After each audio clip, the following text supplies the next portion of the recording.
The beauty in life is that we can always change. We can always adapt. So I'm curious how much of that has happened in your life when it comes to being a sports fan and how you follow it. We'll discuss that. Phillies have a doubleheader today. NBA free agency went crazy yesterday. Except for the Sixers. It's Kincade Salciunas, 97.5 The Fanatic. This is Kincade and Salciunas. I'm not trying to get people to turn on Bryce Harper. I love Bryce. When he was announced, I still gave him the standing ovation. It was great to see him back. But if we're talking big picture World Series or bust, I just wonder how people will react if he can't be himself because of a decision that he made and his team made during the offseason. Even if Bryce Harper is not Bryce Harper, he's better than what you've been trotting out there, and he's still going to get that respect from opposing pitching staff. So it's a step in the right direction. Kincade and Salciunas. John Kincade, Andrew Salciunas. 97.5 The Fanatic and 97.5thefanatic.com. And a good Wednesday morning, Philadelphia. I'm Andrew Salciunas alongside my man Connor Thomas, who is filling in for Johnny Decay this week. Connor, good morning. Good morning. Nice, easy night last night. Rain out for the Phils, so we're all rested and ready to roll. Yeah, I was, I'm not well rested. I was watching The Bear, and I couldn't stop watching The Bear. You and The Bear? Yeah, it's a good show, man. Yeah, a lot of people like it. It's a good show. Not my thing. Problem is, they're usually 30-minute episodes, and I put one on, and then I was like, man, this feels like this episode's not ending. Middle of the season, a random 1-hour episode.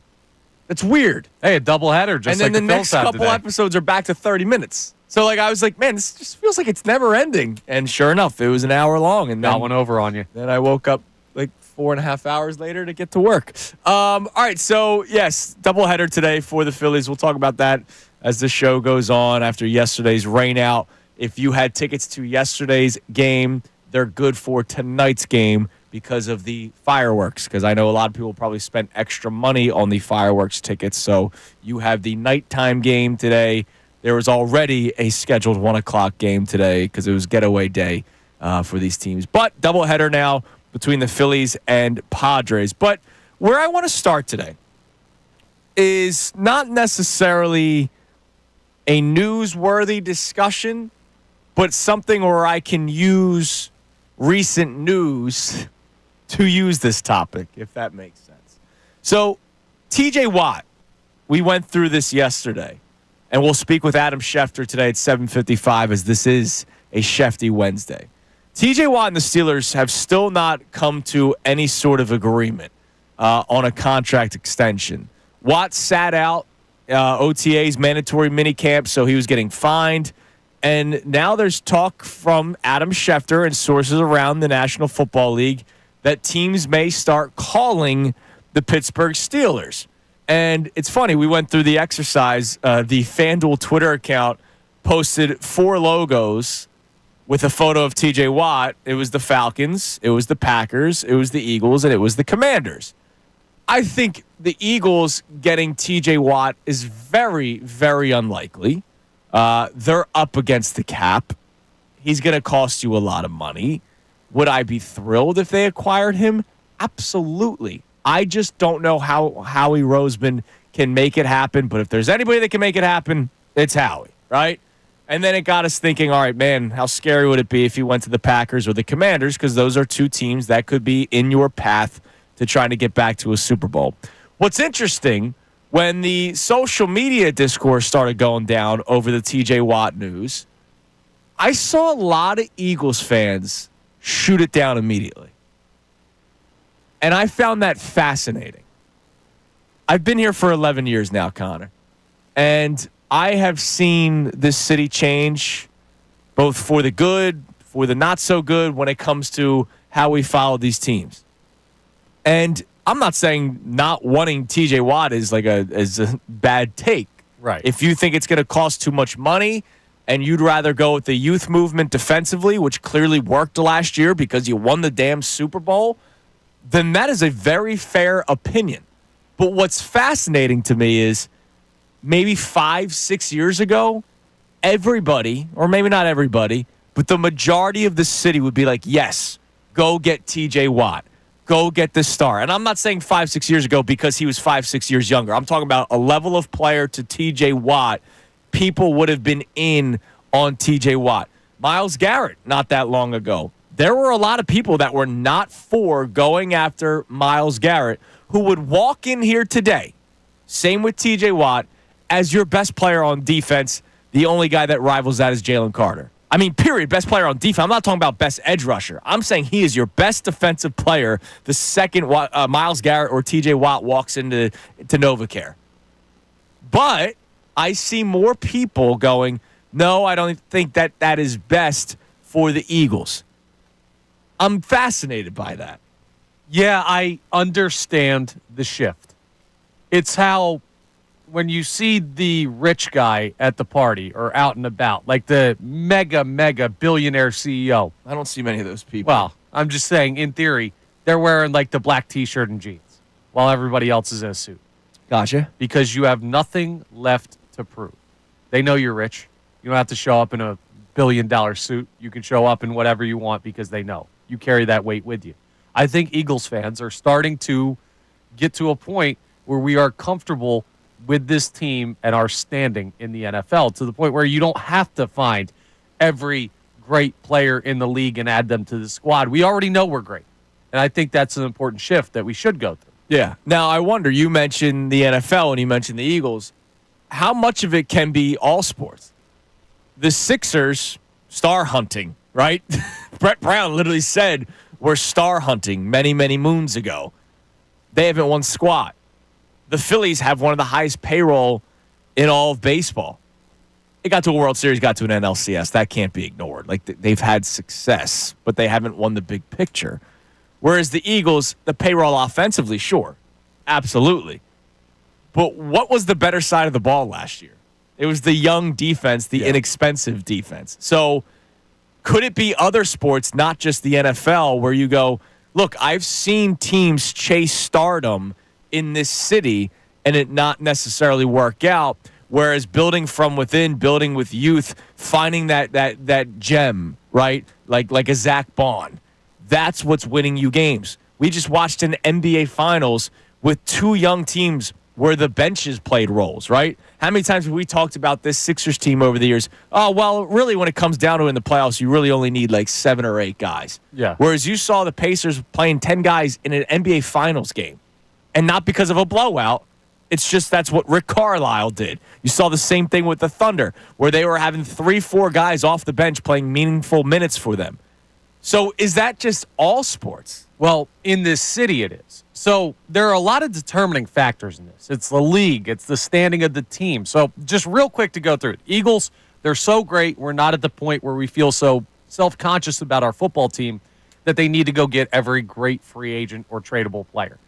The Sixers, we've seen them do the star thing. And also the NBA has kind of gone away from the super teams winning every year type of thing, that we don't feel like it's as valid of a way to get yourself to contention. The Phillies have done it to the nth degree. And I think people are kind of just over the handing out major contracts.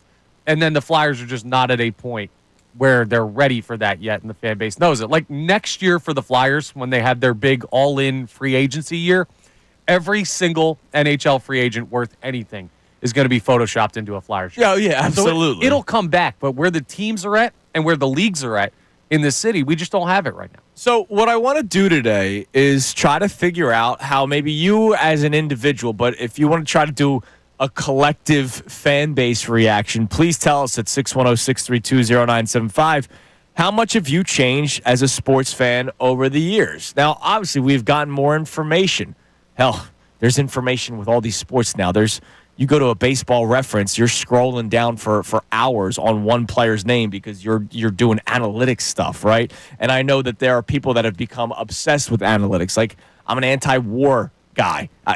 To me, Ryan Howard's WAR was less than Nick Punto's. Like, more of a peace guy. Why? Always knew that about you. Well, big piece. Why should I rely on stats like that? But there are people that live and die by it at this stage in their fandom. So how have you changed as a sports fan over the years? We're using the TJ Watt sort of, well, the report's true that the Steelers and Watt are sort of not eye to eye and that he could potentially be on the move. But I saw a lot of Eagles fans show no interest. Not, I don't think this is going to happen, but I don't want him. 5-6 years ago, a player of that level, player of that magnitude, everybody in the city wants that player. So how have we changed? 610-632-0975. Now, one thing that has not changed about this city is the love for role players and how we may or definitely overrate them. We'll talk about that next. It's Kincade and Salciunas, Connor and for John today, 97.5 The Fanatic. The summer's here, and you know what that means.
Kincade Salciunas, 97.5 The Fanatic.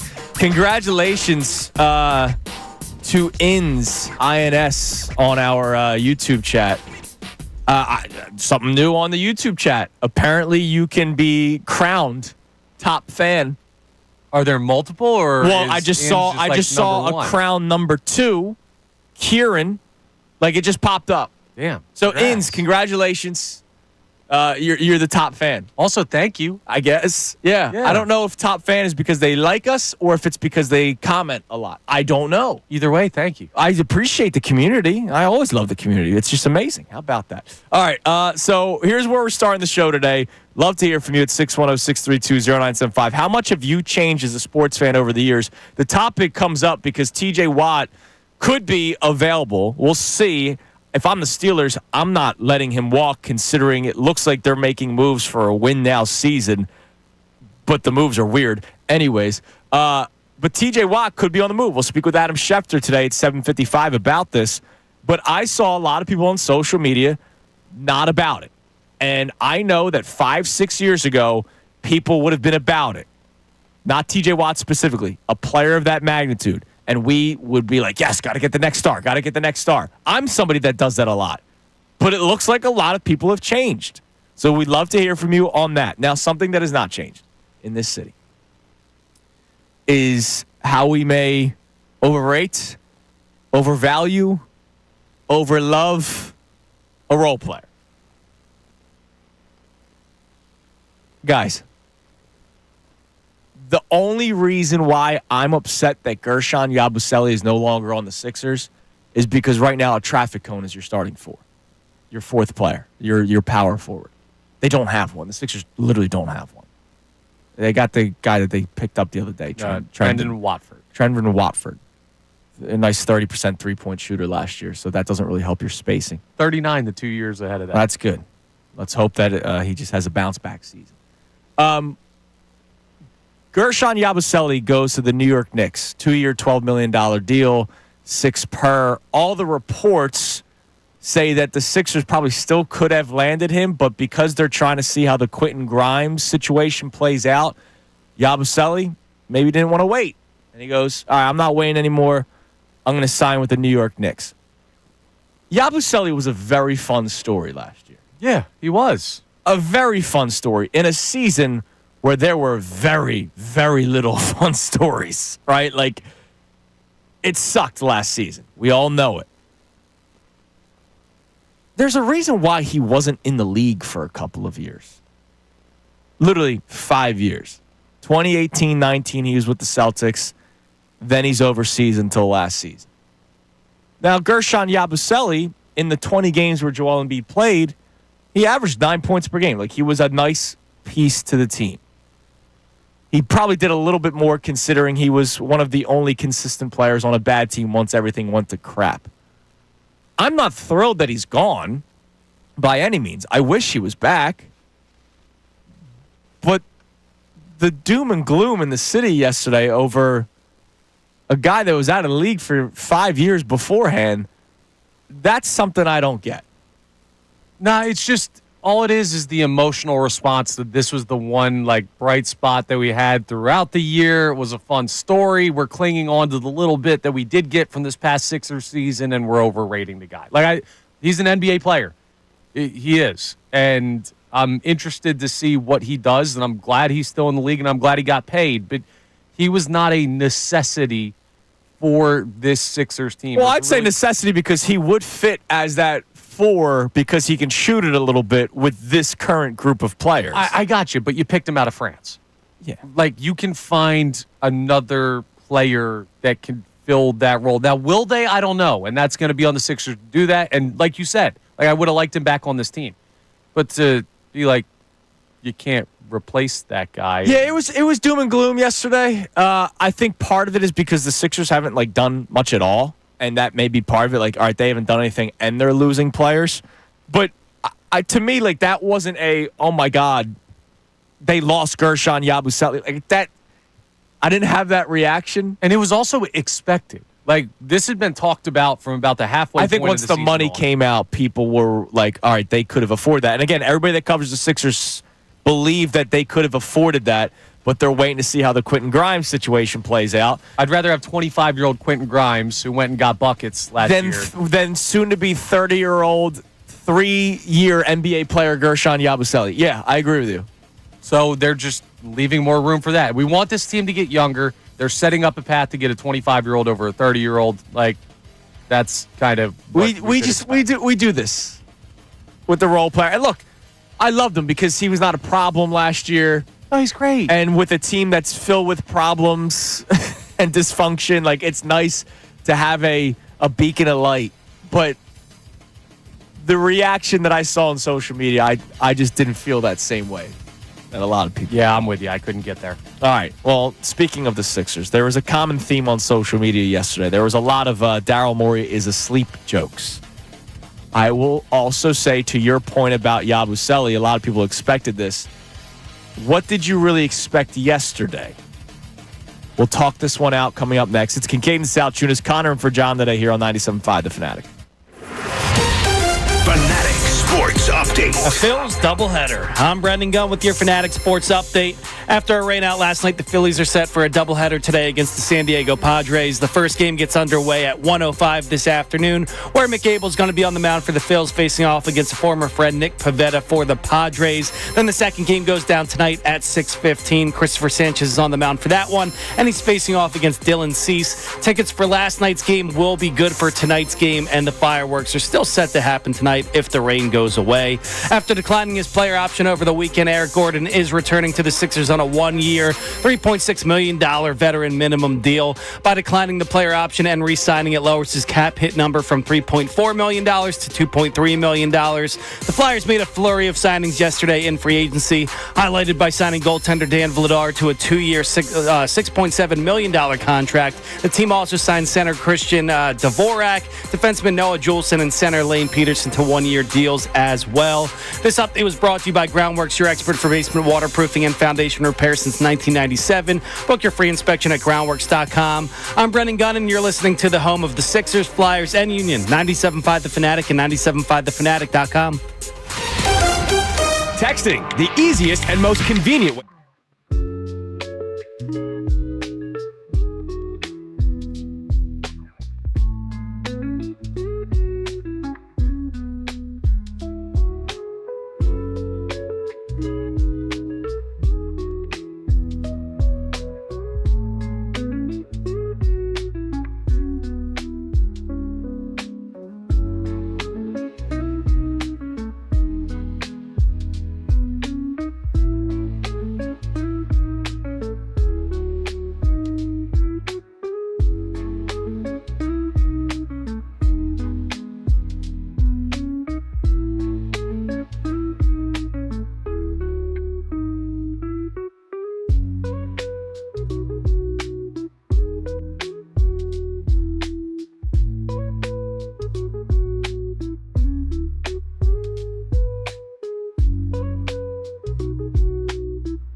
Producing the show.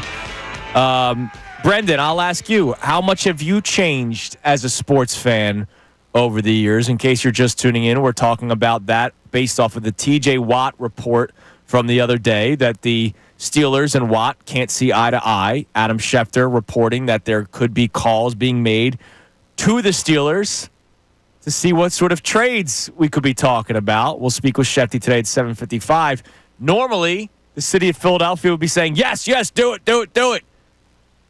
Yesterday, majority of people on social media said no. How have you changed, if at all? I think, like, if you ever seen Santa Claus is coming to town with that big ghouly monster and then he turns it like the ice melts, that's how I am now. I used to be that big angry Delco guy screaming at the TV. But then the Eagles won the Super Bowl in 2017, 2018, and then they did it again. And I just don't have that same vitriol, that same where, like, you have to go get this best player because everything's fine the way it is right now. So that's the way I've changed. I'm not as angry. Interesting. Which, it's funny. We have a topic off of that in like an hour from now. And I find that very, very interesting. I get it. I think part of it is also you're just growing up. Like, I'm serious. Like, I do. No, he's not. I do think that's part of it. Like, I'm not throwing remotes anymore. You know what I mean? Like, I threw a remote when Ryan Howard went down looking against the Giants in the NLCS. I'm not throwing remotes today. Ironically. I would be just as angry, though, if I watched Bryce Harper go down looking in the NLCS to end the series. Ironically, the last time I threw something was when Gronk mossed Ronald Darby for the Patriots to take that lead in the Super Bowl. My phone was smashed. Well, yeah, and then I learned a lesson. But again, that was 7 years ago. Like, that was you were 7 years younger. You were probably inebriated with all your college buddies. It's just probably a good guess that I just made. I'm probably growing up a little bit, but it's probably just because they won. I swear to God, that's what I'm sticking to. I think it's because they won. That could be true, and I know that is the thing for a lot of people. I never changed. I just never did. I did, definitely. I mean, my last throw was Nelson Aguilar lining up illegally against the Seahawks. That might have been the year before the Super Bowl year when he was when they got their ass smacked. That was we were catching them on like Aguilar year from the guy outside the burning building. I was like, everything's going wrong for this team. Threw a water bottle into a wall. I had to go outside the house for a little bit. I've never changed. Real quick, again, because our man MBD on our YouTube chat keeps on saying they don't have the money to get TJ Watt. That's not the point of the conversation. I know that they don't have the money, which is why I believe it's not going to happen. What I'm saying is when the news first drops, it's not no, they don't have the money reaction from people. It's no, I don't want to trade one of these younger players. They just won without TJ Watt, right? Like, that's the kind of stuff you saw on social media yesterday. Which all of it is true. They won without TJ Watt. And maybe winning the Super Bowl in terms of changing your mentality or your vitriol, maybe it's also changed how our brains operate where you don't need superstars at certain positions. And that's why I use the NBA Finals analogy. Even though Shai Gilgeous-Alexander was the MVP of the league and Tyrese Halliburton was on a tear, nobody looked at the Indiana Pacers as a star-filled team. Right? Like, nobody looked at them like that. TJ McConnell was playing important minutes for that team. Right. Nobody looked at them as he's a star to me. Like the Miami Heat, big three with LeBron and D-Wade and Chris Bosh. And whereas that era with LeBron, D-Wade, and Chris Bosh, you had to have a super team in order to win. You no longer need that. You need to be able to build a team a specific way with youth and athleticism and length, and that's why you saw the Thunder win the NBA championship. All right, so speaking of the NBA, the Daryl Morey is asleep jokes that I saw on social media yesterday. Let's talk this out. First and foremost, respectfully, because the guy's played a long NBA career, I don't need the Sixers posting a EG's back post. If you're just tuning in and you didn't see it last night and you didn't see it yet this morning, Eric Gordon has been re-signed by the Sixers. That's something that we've all been kind of waiting for because it was reported that if he opts out, takes the league minimum, he would actually make more money, but it would be less money toward the cap. It's some weird way this damn league works. I don't get this NBA. He's making more money, but it's less against the cap because it's the league minimum, blah, blah, blah, blah. Eric Gordon's back. Now, you right away when I walked in this morning, you're like, what are they doing with Eric Gordon? I don't know. I'm going to guess he's Udonis Haslem. I'm going to guess that he's sitting there, right? Like, if Eric Gordon is going to play meaningful minutes on this team, then we may not even play a season. Yeah, but the position of sitting there, all due respect, because I love this player and put together a Hall of Fame career. Kyle Lowry is already in the position of he's just the guy sitting there. Well, that's if he's back. I mean, I don't. So then he can't be, because you can't have both Eric Gordon and Kyle Lowry.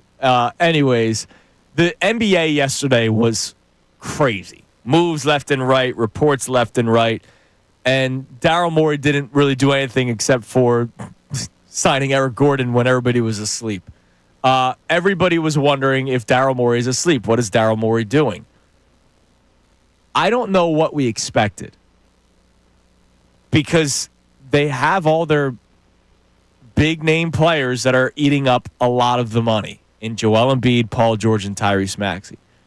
That's not me saying he made the right decision doing this. Like, I did not want Paul George here from the beginning. I did not want to give Paul George a max contract, which would then keep them from signing another max player that probably would have been better for them and not falling apart like Paul George is, or it could have allowed them to sign other players. But when I saw the, hey, where's Daryl at tweets yesterday, unfortunately, I don't know what they could actually do. Yeah, like, what do you think? They're in on everybody? There's going to be, they'll sign a mid-level exemption player because they still have that opportunity. They need to sign a 4. Like, they need to. It has to. Now that Gershon Yabusele is going to the New York Knicks, they need to sign somebody that can start at that 4. They're going to get other cheap players. Like, it's going to happen. But the splashy names that became available yesterday, or the moves like, could they have traded Paul George for Michael Porter Jr., which we talked about the other day? Unless the Nuggets were clamoring for Paul George, no, that wasn't going to happen. They got a younger, talented Cam Thomas. Like that, they made a good move. Like, that's better than Paul George. Getting Cam Thomas is better than getting Paul George if you're the Denver Nuggets. So I don't know what people expected yet. Like, did you think he was going to go out and sign Miles Turner? Right. You don't have a max contract slot. I get being angry and frustrated with Daryl Morey because of previous decisions. Yeah, but they are where they are. That's the thing. You have to understand. Now, if you're upset because you like some of the players that were out there and the Sixers were not in position to sign them because of previous contracts given out, totally valid. We're there with you because this team has work to do to put this roster together. But that doesn't mean you could just wish and hope your way into more cap space or more opportunity to sign players. They don't have it. Right. They just don't. And so with all the moves yesterday and all the where's Daryl, they can't do it. Now, I could talk till I'm blue in the face about the mistakes that have been made in the past that led to this situation. But the situation is what the situation is. And now it's up to Daryl Morey to try to get creative, to find ways to add to this team, because he does have to get creative. He's going to have to do some pretty damn good GM work to maybe get some players to agree to taking less money, which, name me the player that wants that. Who wants to come to a pretty weird situation for less money? Not many people want that. Everybody wants to get theirs. Everybody wants to get more money, unless they're just sitting there looking for a team. Yeah. And yesterday was the first day of it. Exactly. Like, this is where the Sixers are. Like, this is why. It wasn't just because, the emotional toll of going through that season that we just went through. No, this is the real reason why getting a pick in the lottery was hugely important for this team. Yeah. Could you imagine if they didn't have that and their only selection in that draft was Janai Broom?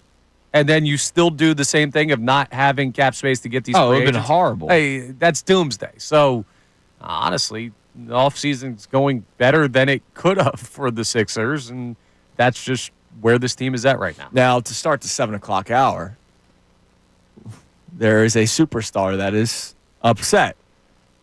And we'll get to some conversations about that player. Because right now, whether you like it or not, that's kind of all we can do with this Sixers team is look at other stars that could become available.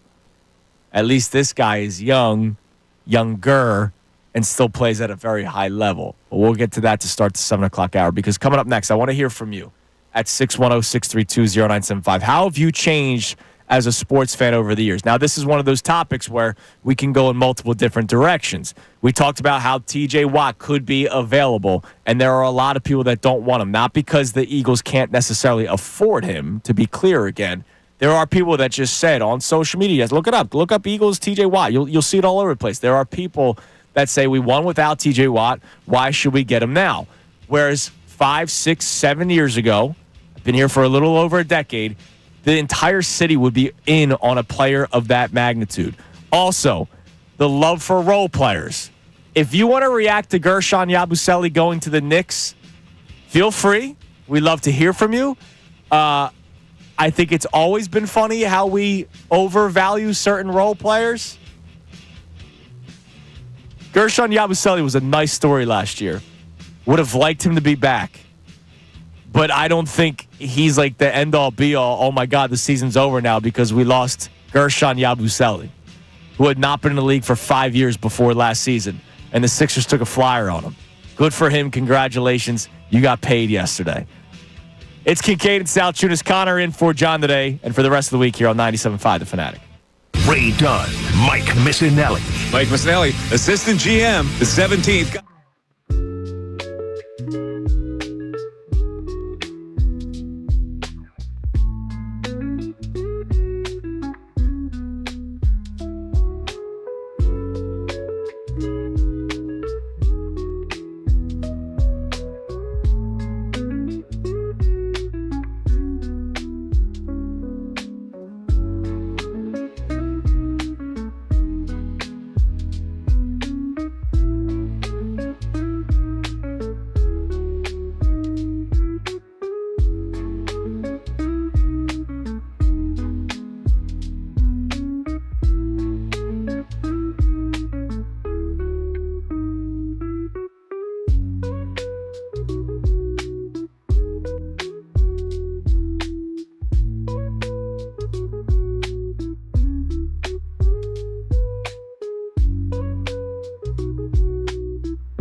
chime in at 610-632-0975.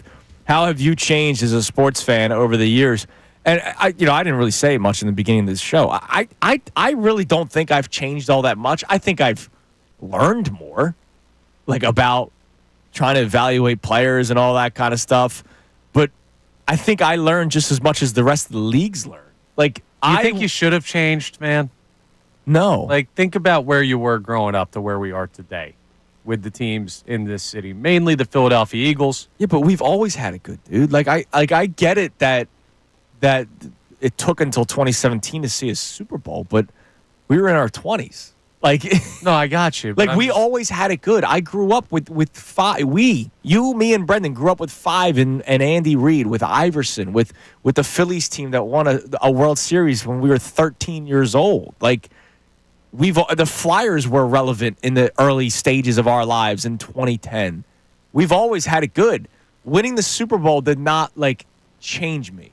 Now, I've always been a proponent of saying we are in a golden era right now. I got ripped for saying that a couple of years ago, and I still stand by it. Eagles winning the Super Bowl, even though they're the only team that have done it, I've seen a Phillies team make 2 deep Red October runs. I've seen a Sixers team constantly try to win, maybe make the wrong decisions. Maybe. Clearly. Try to win? We're supposed to be happy with try to win? Go ahead. Go be a Wizards fan. I'd almost rather be a Wizards fan. No, you don't. Stop no, it. you don't. No, you Stop don't. it. Because that franchise is irrelevant. The Sixers are a relevant franchise.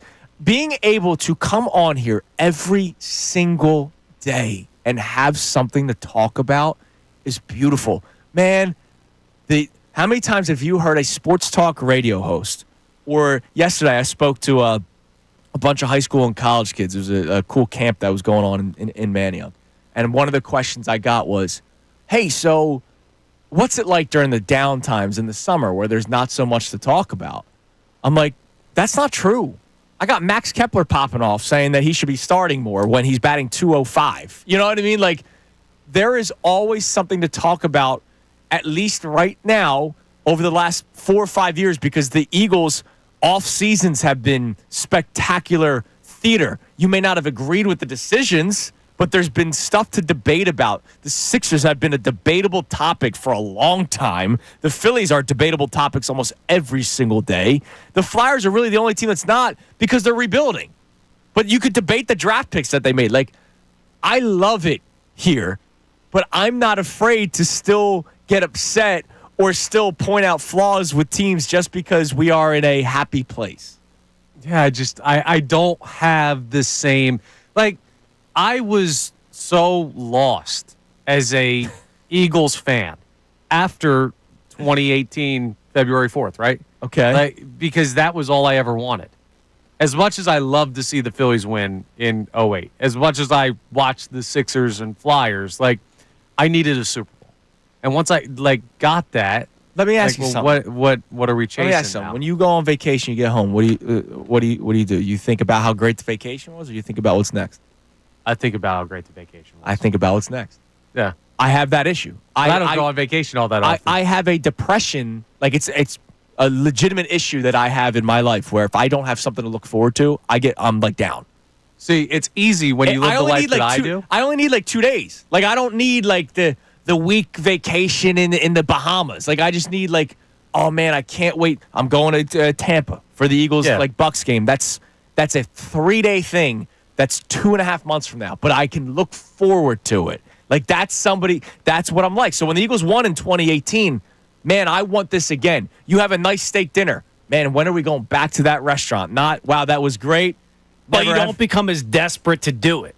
Like, you're not turning the couch over and saving up every little penny. You just have it in the distance. But I'm always clamoring for more, and that's my life. But like, when that's the not, funds it's not just are ready, sports. when everything's good to go, you're not going out there trying to get the biggest free agent just to get the biggest free agent because you have to get it because you need that player. You can take a step back now and be like, all right, I can have a McDonald's meal here or there now and then save up when I'm ready to go. I'm out to Fleming's or whatever steakhouse I want to go to. One of my first weekend shifts after the Eagles won the Super Bowl was the day Mike Silver, even though it ended up being an inaccurate report, was the day Mike Silver reported that the Browns were willing to offer a second-round pick for Nick Foles.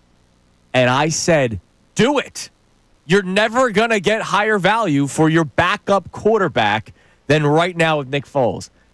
And I got eviscerated. As you should have. As I should. I understand it because they just won the Super Bowl and, we don't know the status of Carson Wentz. The way I looked at it is, okay, that second-round pick can help me continue to build to this team because I don't think Nick Foles is the guy moving forward, right? Like, when we had the Wentz-Foles debates, I was always on the Wentz side of things, right? I can subtract my emotional intelligence or my sentimentality from what I believe is best for a team. I know that's hard. I know that's harder for some people. Yeah, I have a much tougher time doing that. And sometimes I'm wrong, right? Like, I didn't want to give Brandon Graham the 3-year, $30 million contract after they won the Super Bowl. He ended up having a spectacular career after that as well. And then we saw what he was able to do for the team this past year. But then there's some guys that I can't let go of. You guys know how I feel about Embiid. Like, I can't let go of that. Yeah. Everyone has their favorites, and everyone has their own little nuances to their fandom, and that's what's interesting about this. But I think with an Eagles-dominated sports culture in this city and the team where it's at, coming off their second Super Bowl appearance in 3 years, their first win, but not their first win in franchise history anymore. Their first in the past, 7-8 years, which is not that big of a time frame. We're just in a different spot. It goes back to that TJ Watt conversation that we started the show with. I think a lot of people are at a point with this Eagles team where they don't need to prove to anybody or pine for anything that is not a bona fide necessity. And there are very few necessities for this team to add from the outside looking in. Well, and what also helps is whatever Howie thinks is best for the team, I'm going to listen to him. Yeah. Right? Like, I don't have that feeling with Daryl Morey. I don't have that feeling with Dave Dombrowski right now. We'll see how Danny Briere and Keith Jones do, right? Like, it's too early to tell. I like the things that they're doing. I like that they have a plan. I like that they're heading toward a direction. With Howie Roseman, whatever he decides to do, I go, all right, that's going to work. And if it doesn't work, like the Bryce Huff situation, he'll get out of it. And there's going to be other players there. Does that sound like blind faith to you, It's close to it. Just a little bit. It's that sounds close like to the it. textbook definition of it. When It's we had close this to it. conversation ahead of the offseason, you weren't quite there. Yeah, no, I wasn't quite there. But like I'm gonna give him the benefit of the doubt because he's Howie Roseman. He has been successful. I'm still gonna be critical of decisions like Chauncey Gardner-Johnson. Like, I don't like that they let him go. Yeah. I don't. But I also still have to go, all right, well, Howie's like batting 1,000 right now. Right, exactly. So we'll see how this plays out. All right, give us one quick text message, Gunner, at 610-632-0975. All right, we got a doozy on this one. We got Josh in Gilbertsville checking in saying, I had a slight evolution in my sports fandom. I used to be an Atlanta Braves fan. I grew up in Memphis, so we didn't have any other professional sports teams. But when I moved here a decade ago, I instantly fell in love with the city. Now I'm all for Phillies. Okay. All right. You just don't feel the pain that I feel the pain. You don't feel the same love that I feel the love. But it's okay because you were from the Memphis area, and there was no baseball team there. Yeah. Now, you did have the Grizz. You had the Grizzlies. I got no beef with that, though. Like, I got no beef with anyone joining the fan base. I've been very strong on that. If you come over, you're here. There's no flip-flopping, but, Until he moves again. But here's the problem. If he was a Blue Jays fan, he's a Braves fan. yeah, well, he was. I Not get it. anymore. He said a decade ago, so that's great. I just thought, like, there was a guy that Matt used to call, and he was a Mets fan. Matt the Mets fan. I'm a Phillies fan now. My entire family was Mets fans. I didn't want to be a Mets fan anymore. And I go, well, hold on a second. I know in 07, 08, we probably brawled. Like, you mean to tell me you're now all of a sudden a Phillies fan? Like Josh in Gilbertsville gets to soak in 14 NL East crowns in a row and then say, hey, I'm switching over just in time for the Phillies to win the World Series in 08? Come on now. Fine, I always find that questionable. Appreciate you listening. I appreciate you listening a lot. Be nice to our text. All right, coming up next, we'll reset today's topics. Also, is there a chance that a scenario that Mike Missanelli talked about a while ago is still alive? There is an unhappy star in the NBA. It is Kincade and Salciunas, Connor, and for Johnny today, 97.5 The Fanatic. Fanatic Sports Update. A doubleheader for the Phils. I'm Brendan Gunn with your Fanatic Sports Update. After a rain out last night, the Phillies are set for a doubleheader today against the San Diego Padres. The first game gets underway this afternoon at 1:05. Mick Abel's going to be on the mound for the Phils in that one. He's going up against Nick Pivetta for the Padres. Then the second game goes down tonight at 6:15. Christopher Sanchez is on the mound for that one, and he's going against a tough pitcher on the other side, Dylan Cease for the Padres. Tickets for last night's game are good for tonight's game. Hopefully that fireworks show is double the price is good tonight. After declining his player option over the weekend, Eric Gordon is returning to the Sixers on a one-year deal. That deal is worth $3.6 million. It's the veteran minimum deal. By declining that player option and re-signing it lowers his cap hit number from $3.4 million to $2.3 million. The Flyers made a flurry of signings in free agency yesterday, highlighted by signing goaltender Dan Vladar to a 2-year, $6.7 million contract. The Flyers also signed center Christian Dvorak, defenseman Noah Juleson, and center Lane Peterson to one-year deals as well.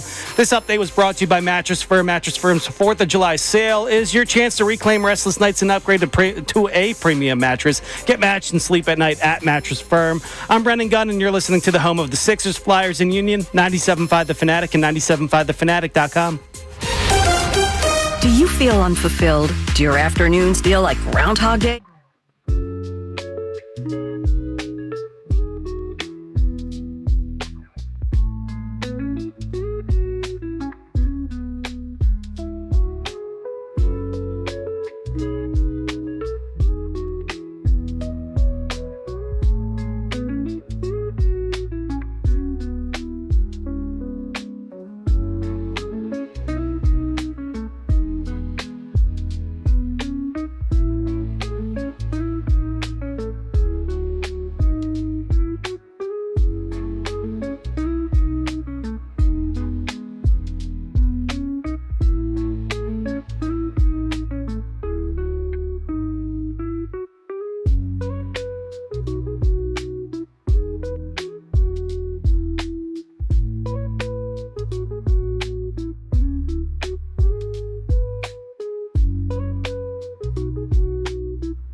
Kincade Salciunas, 97.5 The Fanatic. Connor filling in for Johnny for the remainder of the week. We're going to talk about Giannis Antetokounmpo to start the 7 o'clock hour. We'll get there. But first, I want to reset the topic. And it's just beautiful timing where I get to reset the topic because there are a couple people on the YouTube chat, respectfully, that just can't seem to understand what I'm trying to say here about this TJ Watt topic. At the beginning of the show, the question was how we have changed as sports fans over the years. And I used the TJ Watt report from Adam Schefter that teams may call for Watt to see if he's available as an example. Because years ago, pre-Super Bowl victory, I believe the majority, and I mean vast majority of Eagles fans, would be saying, yes, get him. I don't care what it takes. Just go after him. We need very good players in order to win because of our obsession. To your point, the obsession of wanting to win that Super Bowl. And we thought that it meant getting a star player. What I'm not talking about is whether or not they can get him. I made it very clear, I believe, 2 minutes into the show, Connor, that I don't believe the Eagles can afford TJ Watt because of the cap. Yeah, we laid this out with the Myles Garrett thing. We've talked about this with the Trey Hendrickson Yeah. thing.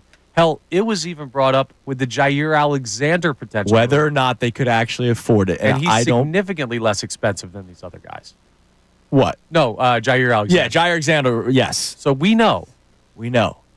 So I found it just a tweet on social media of whether or not you want TJ Watt. That's the question. Not, hey, do you believe the Eagles can land TJ Watt?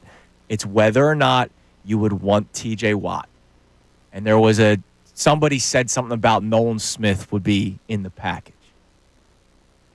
No, you don't give up a young up-and-coming pass rusher for a 30-year-old. That's one response.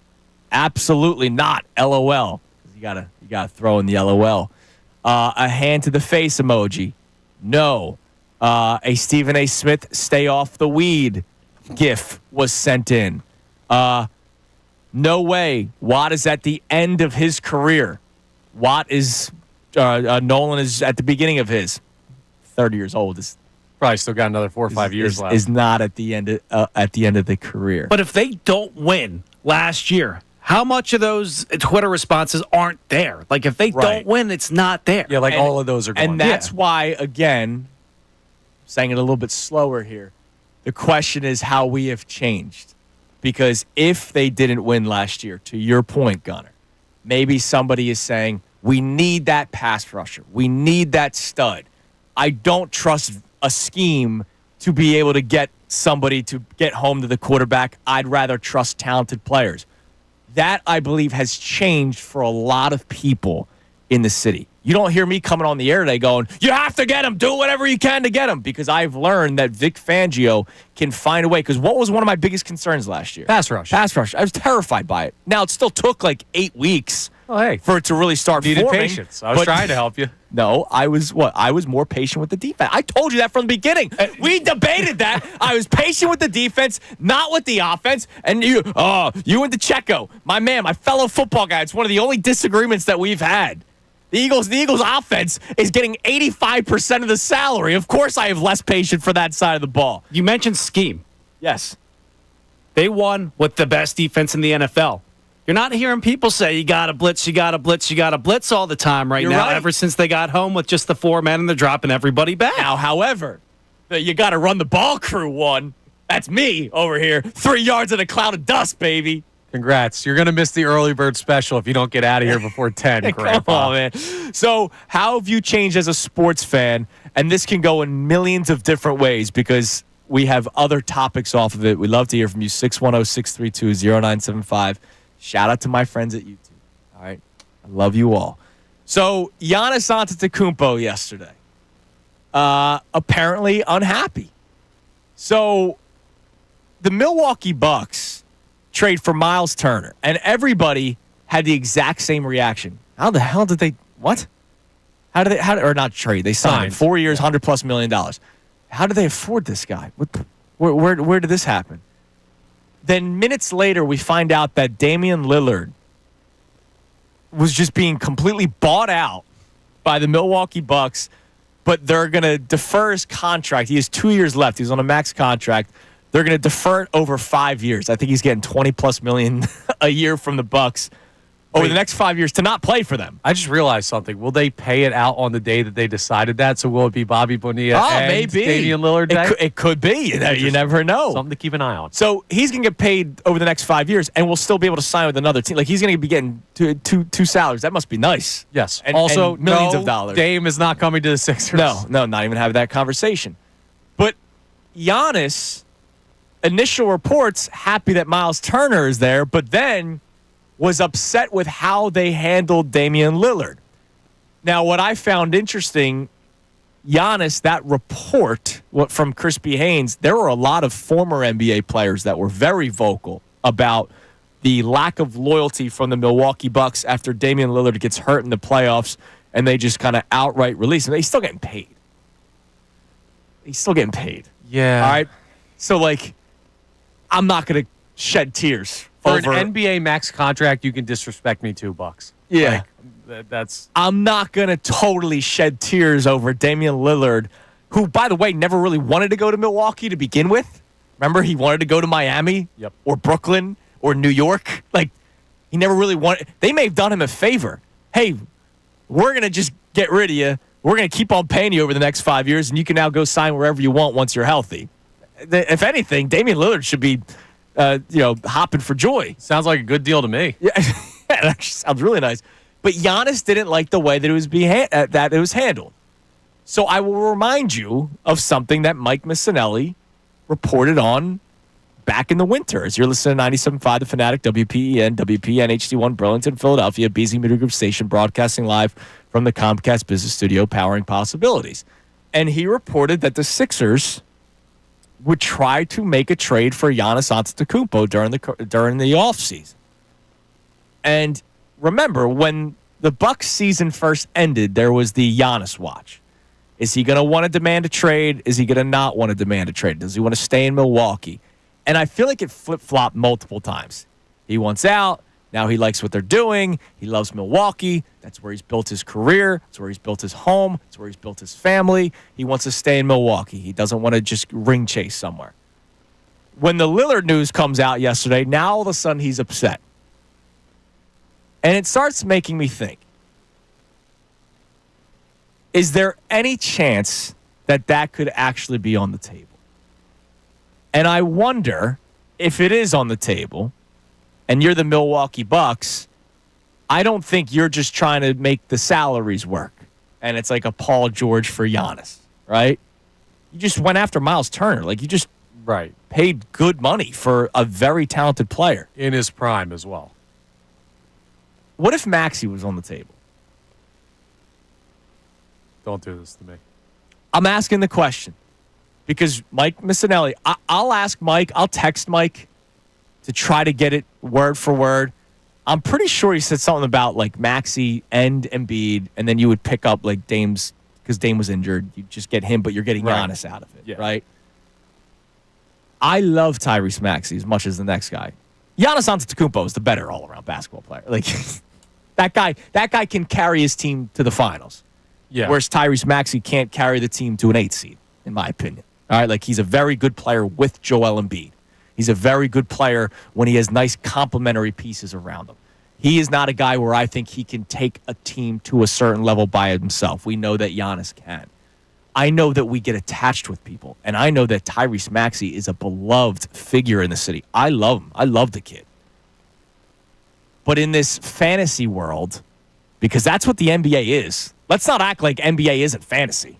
Like Kevin Durant going to the Houston Rockets, right? Like anything's possible. Anything's possible in this league, especially with the way the CBA is going with the second apron and you can't keep guys and all that kind of stuff. Remember how John had the hang up for Abel? Nick Abel. Are you a hang up for Maxey? I'm not hanging up for Maxey, no. But I'm not moving him in that trade. Like, okay, why? Because and I know people are going to be like, I'd rather it be Embiid.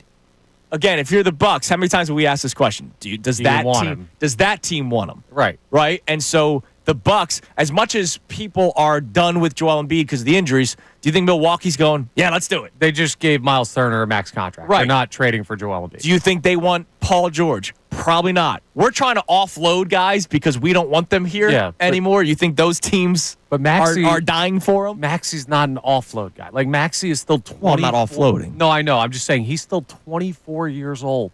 Like, I've been high on Tyrese Maxey forever. And I will tell you right now, I may be having the wool pulled over my eyes by how much I like the kid versus the basketball player.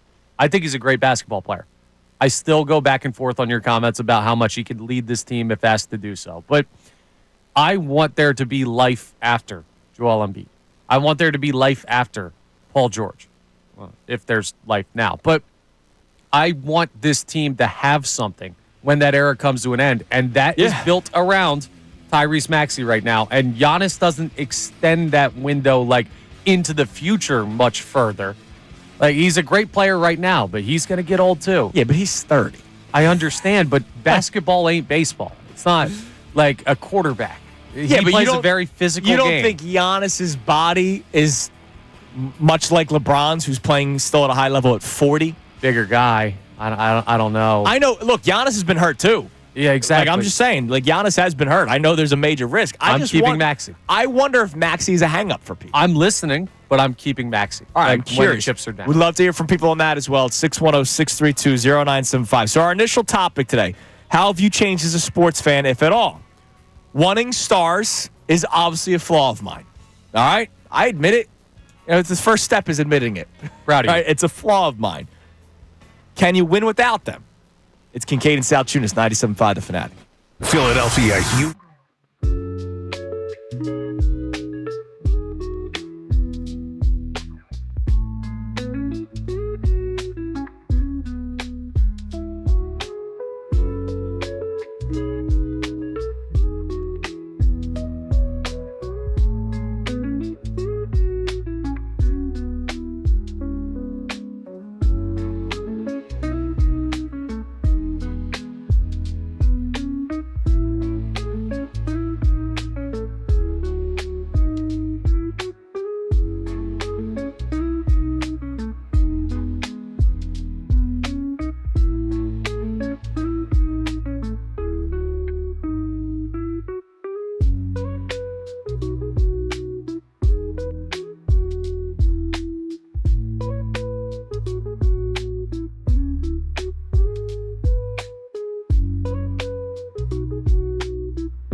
up at 7:55. We'll talk about the TJ Watt report.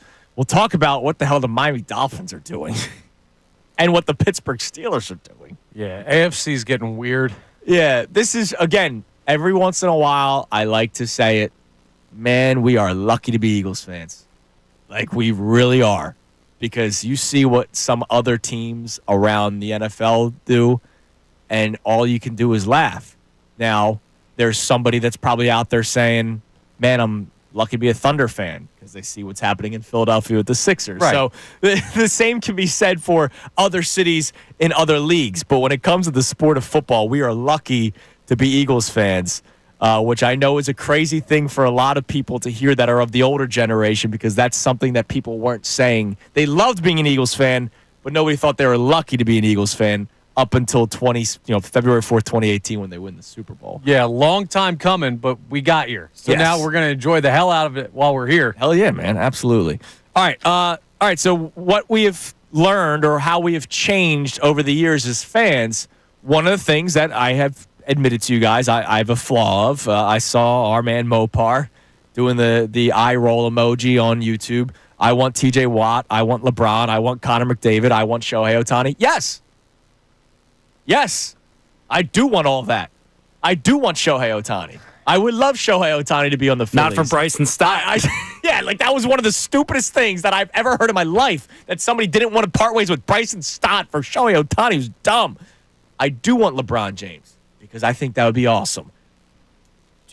Mopar, do you not want Connor McDavid? Like Everybody wants Like Connor that's what I'm McDavid. saying. I'm not going to say that the season's over if they don't acquire these people. But yes, I want stars. I want better players. I like better players more than not so good players. Yeah, You know, I agree with you. I don't think that's that crazy. I understand that I'm greedy. And I understand that sometimes these situations are unrealistic, which is why at the beginning of the show, I don't think the Eagles are going to acquire TJ Watt. We'll ask Shefty about it to kind of confirm that at 7:55. But I'll ask you, can you win without stars? So I use the NBA Finals analogy. Let's not act like Shai Gilgeous-Alexander wasn't the league MVP. And that Chet Holmgren isn't a very, very good basketball player, even though he had a bit of a tough series at times. And Jalen Williams is a very good basketball player.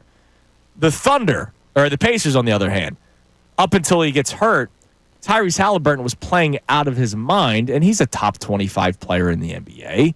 Pascal Siakam, I believe, is underrated in the NBA, and I'm still upset that the Sixers weren't able to acquire him because that would have solved your stretch four problem that you've been having. He would fit very well. That would have been nice. The Pacers were aggressive, traded for him, didn't let him leave the building, and they extended him. But the Eagles, sometimes the star just isn't getting paid to be a star yet. Like Jalen Carter is a star. Yeah. Even though he's on a rookie contract and he's not making TJ Watt money, he's still a star. That's a lot of teams. Look at every rookie quarterback that's had a little bit of success. Like Jaden Daniels is a star. He's not getting paid. Right, exactly. So can you win where you don't go after like some of these big name players? Like a lot Well, of that's a different question. right. Then can you win without a star? You can't win without a star. You need one. But Okay. it could be a guy that you get in a different way, one that you draft or something like that. You could trade for him. You could sign him to big money, contract. I'm just wondering how much of it is just how you build the team itself. Now, all these are different, right? Like I think basketball, you need a star. You do. Absolutely. It doesn't have to be a big three. No, We've but clearly learned that. Halliburton was a star. SGA was a star. You need those guys. Right. Baseball, though, I wonder. I watched the Texas Rangers win a World Series because guys got hot. Like Adolis Garcia is not a star. No. He's not. You know what I mean? And that was the team that won the World Series the years the Phillies get bounced by the D-backs. The 2010 Flyers, hot goaltender. Right. Ride that all the way to the end. Right. So now they had G, who was one of the best players in the NHL at the time. I wonder, like in certain aspects, certain sports, can it just be the way your team is constructed? Now, Seager was playing out of his mind at the time for the Rangers. I get that. And they had Marcus Semien, who was a big-time signing for them, was a star when they got him. Like, I think you need at least one in every sport. And that increases with roster size. So, like in basketball, one could be enough. In baseball, you probably need a couple, like so on and so forth. Football, you probably need a couple on either side of the ball. So you need it, but it's not as imperative as some people look at it, where you need this superstar roster. Like, we thought about that, and that was the dream, not the dream team, but it was for the Eagles. It was the super team era in the NBA that really made that a thing. But that's not how it works right now in basketball. And you don't need to go out and get TJ Watt if you're the Eagles. You could just build the team the right way and make this happen. But to do that, you have to be cleaner, right? You have to have a front office that you really trust to execute multiple small moves to the highest degree, which is arguably more difficult than just going out and throwing money at the best player. Okay, fair enough. Now, Smeagol checks on YouTube. Andrew forgets we're in Philadelphia. We're not in L.A. or New York. We're a little bro. Look, I know the struggles of seeing players go to these other markets. But let's also not act like Philadelphia has not landed star free agents. Yeah, we got that Saquon guy last year. Yeah. He was pretty good. Bryce Harper, Trey Turner, Nick Castellanos, Kyle Schwarber. Paul George. I understand that, yeah. I understand that, like, Nick Castellanos has not lived up to the contract for a lot of people, but at the time he was a star that was available that did come here. So we've actually, a lot of people have come to Philadelphia recently. Yeah, Harden just hasn't necessarily worked. Well, that was Harden was via trade, but that's basically free agency. That's a good point. All right, coming up next, we'll get back to our text messages. Also, it's funny, Gunnar, you talked about how you've lightened up a lot since the Eagles won the Super Bowl. I wrote down a topic. Are we back to normal? We'll get into that coming up next. Also, there are some reports on Joel Embiid from someone that's very close to Joel Embiid that we'll give you coming up next. It's Kincade Salciunas, Connor in for John, 97.5 The Fanatic. Fanatic Sports Update. A doubleheader for the Phils. I'm Brendan Gunn with your Fanatic Sports Update. After a rainout last night, the Phillies are set for a doubleheader today against the Padres. The first game gets underway at 1:05. Mick Abel's on the mound for that one for the Phils. He'll be facing off against Nick Pivetta for the Padres. Then the second game goes down tonight at 6:15. Christopher Sanchez is on the mound for that one, and he's going up against Dylan Cease. Tickets for last night's game will be good for tonight's game, and hopefully that fireworks show is as good as advertised. After declining his player option over the weekend, Eric Gordon is returning to the Sixers on a one-year, $3.6 million veteran minimum deal. By declining his player option and re-signing it, lowers his cap number from $3.4 million to $2.3 million. The Flyers made a flurry of signings yesterday in free agency, highlighted by signing goaltender Dan Vladar to a 2-year, $6.7 million contract. The team also signed center Christian Dvorak, defenseman Noah Juleson, and center Lane Peterson to one-year deals. This update was brought to you by the Electrical Workers Local 269 and the Electrical Training Alliance, the International Brotherhood of Electrical Workers Local 269. NECA and the Electrical Training Alliance can offer a career with no college debt. To learn more, go to IBEW269.com. I'm Brendan Gunn, and you're listening to the home of the Sixers, the Flyers, and the Union. 97.5 The Fanatic and 97.5thefanatic.com. The summer's here, and you know what that means. Engagement season. But remember, don't...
7:24 here on Kincade Salciunas on this Wednesday morning. Adam Schefter going to be joining us coming up at 7:55. Real quick, yesterday the weather was freaking insane, man.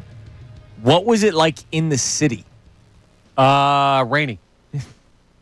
I don't know, man. It didn't great. seem Great. Let's go back to break. No. It was. I wasn't out all that much yesterday.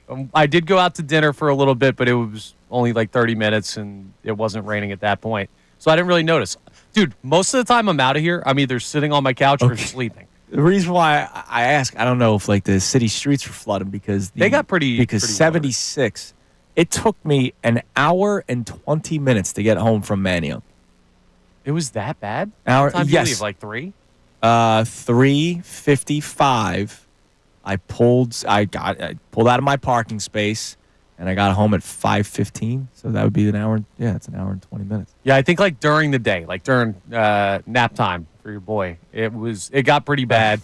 See, I And had then no it nap time. lightened up a little bit, and then it got real bad when the Phillies were supposed to be going. Which is Well, why yeah, they and that's why postponed the game got postponed. It was a smart decision for them to make. But there was 2 major floods on 76 that everybody had to move over to one lane unless you were like in a big truck that you could drive through it. We're bringing back the canal. I missed that, dude. thing. It was insane. And then 50. I've never seen 42 get flooded. Route 5.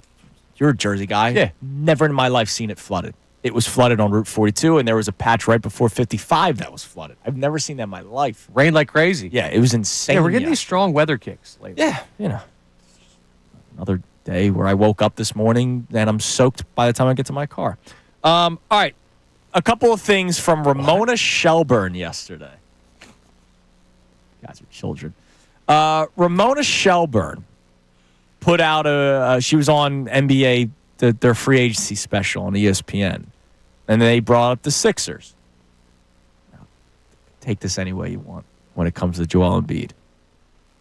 There's optimism that Joel Embiid will be back for training camp. He's been doing well. He's actually in Philadelphia, and that's a difference from years past where he's been in Los Angeles for the summer. The Sixers are watching him every day. They see him all the time. So, again, take what you want.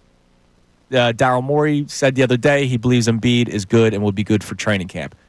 Ramona Shelburne, over the years of talking to her, I believe is very close with Joel Embiid. Like, I believe a lot of her Joel Embiid access, just a guess, is from the man himself. I think they have that sort of connection, right? And if she's saying that, then I'll take her word for it. It's not bad news. No, I don't know if I'm going whether or not to. you believe it. Right, but here's the thing. With the Sixers, anything that's even neutral news is good news at this point. So, positive in my mind. Yeah, absolutely. And I don't know, like we talk about how he's never been in the right mindset to really attack the work, right? Right. Get in the shape, all that. You know, we've been dealing with this for 10 years now. I do like that he's around. Yeah. That's a start. It's better than him not being. Baby That's a steps. start. Now, the other thing that Ramona said yesterday that I thought was pretty interesting, we were talking about LeBron the other day, right? And how we'll see he's going to see what the Lakers do, and then that will decide whether or not he wants to stay one more year with the Lakers or seek a trade. I still believe he just stays with the Lakers. I don't know why he would leave his kid and all that kind of stuff after everything that he did to get Bronny with the Lakers. And more importantly than Bronny, Luka, his real kid, who is going to carry him to another championship if he stays there. Possible. Oh, maybe. That's a big if. Possibly. But Ramona Shelburne reported yesterday that the Lakers are not consulting with LeBron this year. You know, LeBron the GM, Bryce the GM. How many times have we talked about certain players that are a big part of trying to acquire players? Now, I don't think that's a bad idea. I think that's smart for the Lakers to do. Like, all right, we can't make all our decisions based off of what LeBron wants, who for the last 2 years has been contemplating whether or not he wants to keep on playing. He's 40 years old. We got to start thinking about the future, whereas LeBron might want ready to win now guys, right? I just wonder if that adds to LeBron James wanting to leave.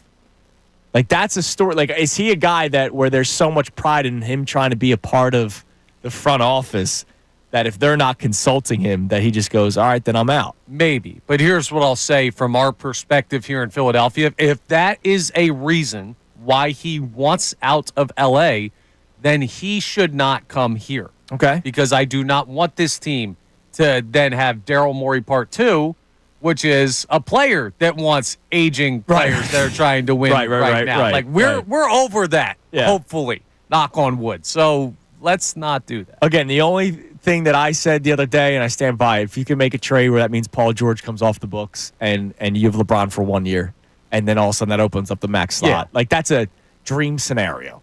We get to watch 1 year of LeBron James in a Sixers jersey, and Paul George is off the books. That's like Bill Colarulo. That's the pipe Sixers dream. Pipe dream. That's the Sixers right pipe there. dream. I can't get with you on that. Even though, like, pass me the pipe. Baby. I agree. Yeah, you need it after that one.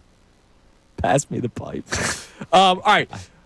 I have a question in terms of how we've changed. So you guys have both said that since the Eagles won the Super Bowl in 2018, that changed you guys, right? Absolutely. I wonder if we're sort of getting back to normalcy. Because the Eagles won the Super Bowl again this past February. And after the Eagles won the Super Bowl the first time, it was, I'm good. I saw what I never thought I'd see. I'm good.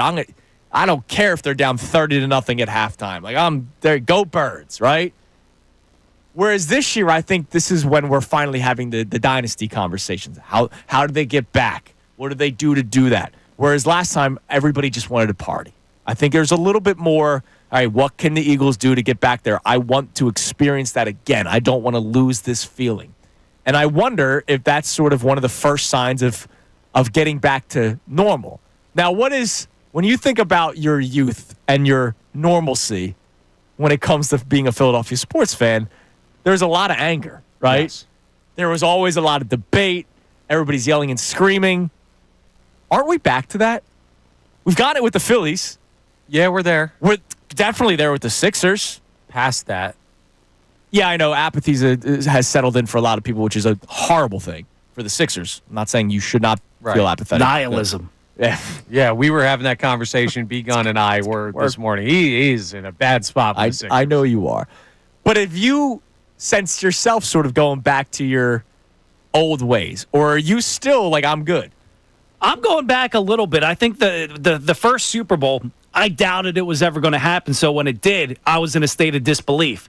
Now I believe in this team, specifically the Eagles right here, talking about them. Now I believe, and a lot of people nationally don't believe, so I want the Eagles to go out there and prove them wrong. Like the first time I was proven wrong and I didn't know how to react. Now I think they should win. They are winning, and people on the outside don't. So I want to go out there and kick teams' ass and shove it right in their face. I love That's that. where I'm at with it. All right, so you're like us against the world. That's where you're at these days. Yes. It used to be hating our own teams. Pretty much, dude. Like I just didn't believe in them. Yes. Like I loved them, like a brother. I loved them like a dad, a mom, whatever. But sometimes they would disappoint you more often than not. Now, what like your about dad you? never came back with the milk. What about you, Connor? Because you're Mr. Positive. Yeah. To the point where sometimes our YouTube feed gets on you when it comes to the Phillies. It's all good. Were you always that way? No, not always. Okay. I mean, definitely not with the Eagles. The Phillies was more just as a kid enjoying baseball. Like I just love the sport so much that I could just find. I know you were kind of like that too. Find joy in even. Yeah, but I was still calling David Bell a bum. That's on I your was dad. streaming it from the city. Exactly. But the Eagles, I'm in a different spot, right? I wouldn't say I'm getting back to normal because I haven't been here with this team before. Where before with Five and Andy, and then in the post with Chip and everything like that, and even the Doug Peterson Super Bowl year, Carson Wentz, Nick Foles. It was always just like, I need to see it, I need to see it, I need to see it. And then it happens, and Gunner's right, it was the celebration of just like, I never expected this. So how could I possibly ask for more when my wildest sports dream has come true? But where I'm at now is not back to the I need this. It's kind of the cocky, smug, I don't need to beg for anything. I don't need to get upset over anything because I believe this team is just better. I don't need to get worked up over worrying about something because Howie will fix it. I don't need to get worked up over a slow start because I've seen them overcome it. Right now, but that's the Eagles. Like, and again, I always bring up the separate entities things. Like, do you feel that? Do you have that same feeling toward the other teams?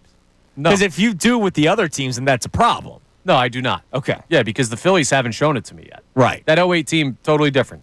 feels like ages ago. Like, I hear Mike all the time talking about the Sixers fans that are kind of like not angry. He said if you're not angry, if you're not holding their feet to the fire, then they're just going to keep on doing what they're doing, which is a big problem that the Flyers had for a long time. Yeah. Because people kept filling up that building despite the Flyers just putting out a bad product after bad product after bad product and believing that they could do certain things with the aging players. You know, God rest his soul, Ed Snyder. Like, it was heading in a horrible direction.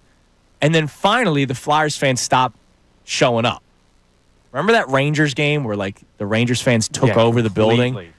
A lot of things changed after that.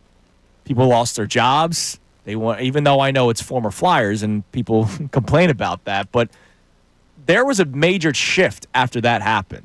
And that's an important thing for sports fans, Philadelphia sports fans, to do. Yeah, my thing is with the Phillies, why I'm so positive on them these days is because I know that they're good, right? And when I say good, I'm talking about deep playoff run good. Now, do they need some tweaks and stuff like that? Sure, and a lot of teams do. But the Eagles, I'm so confident they're fine. Like, I don't have to worry about them at all. I can just be kind of the cocky. We're going to beat you anyway. The Phillies, it's just like they're a good enough team, so I know that they're there. They just got to make these tweaks. The Sixers are kind of in a weird spot where I don't know what the hell they are, and the Flyers aren't quite there yet. So there are very little major conflicts to me right now in Philadelphia sports from a what can we do in the moment perspective. Okay.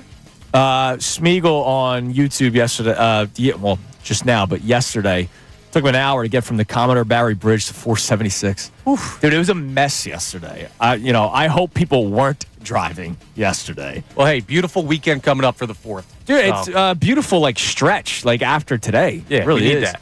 All right, coming up next, Adam Schefter's joining us at 7:55. Before we get to him, there was a bizarre move made in the NFL yesterday that made me laugh, and I believe it probably made a lot of people laugh. Unless you're a fan of this team, you probably just cried. It's Kincade and Salciunas, Connor and for Johnny here on 97.5 The Fanatic.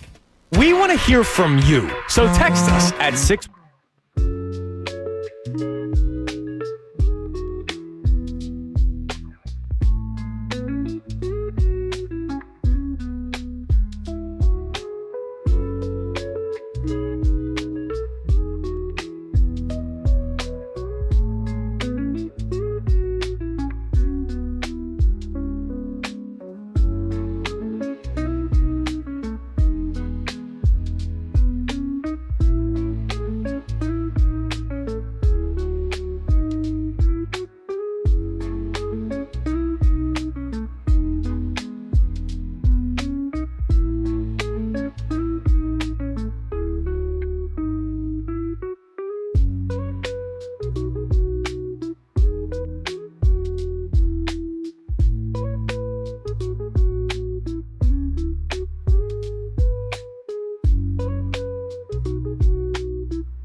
You know how the sometimes the universe just acts in mysterious ways? All the time, man.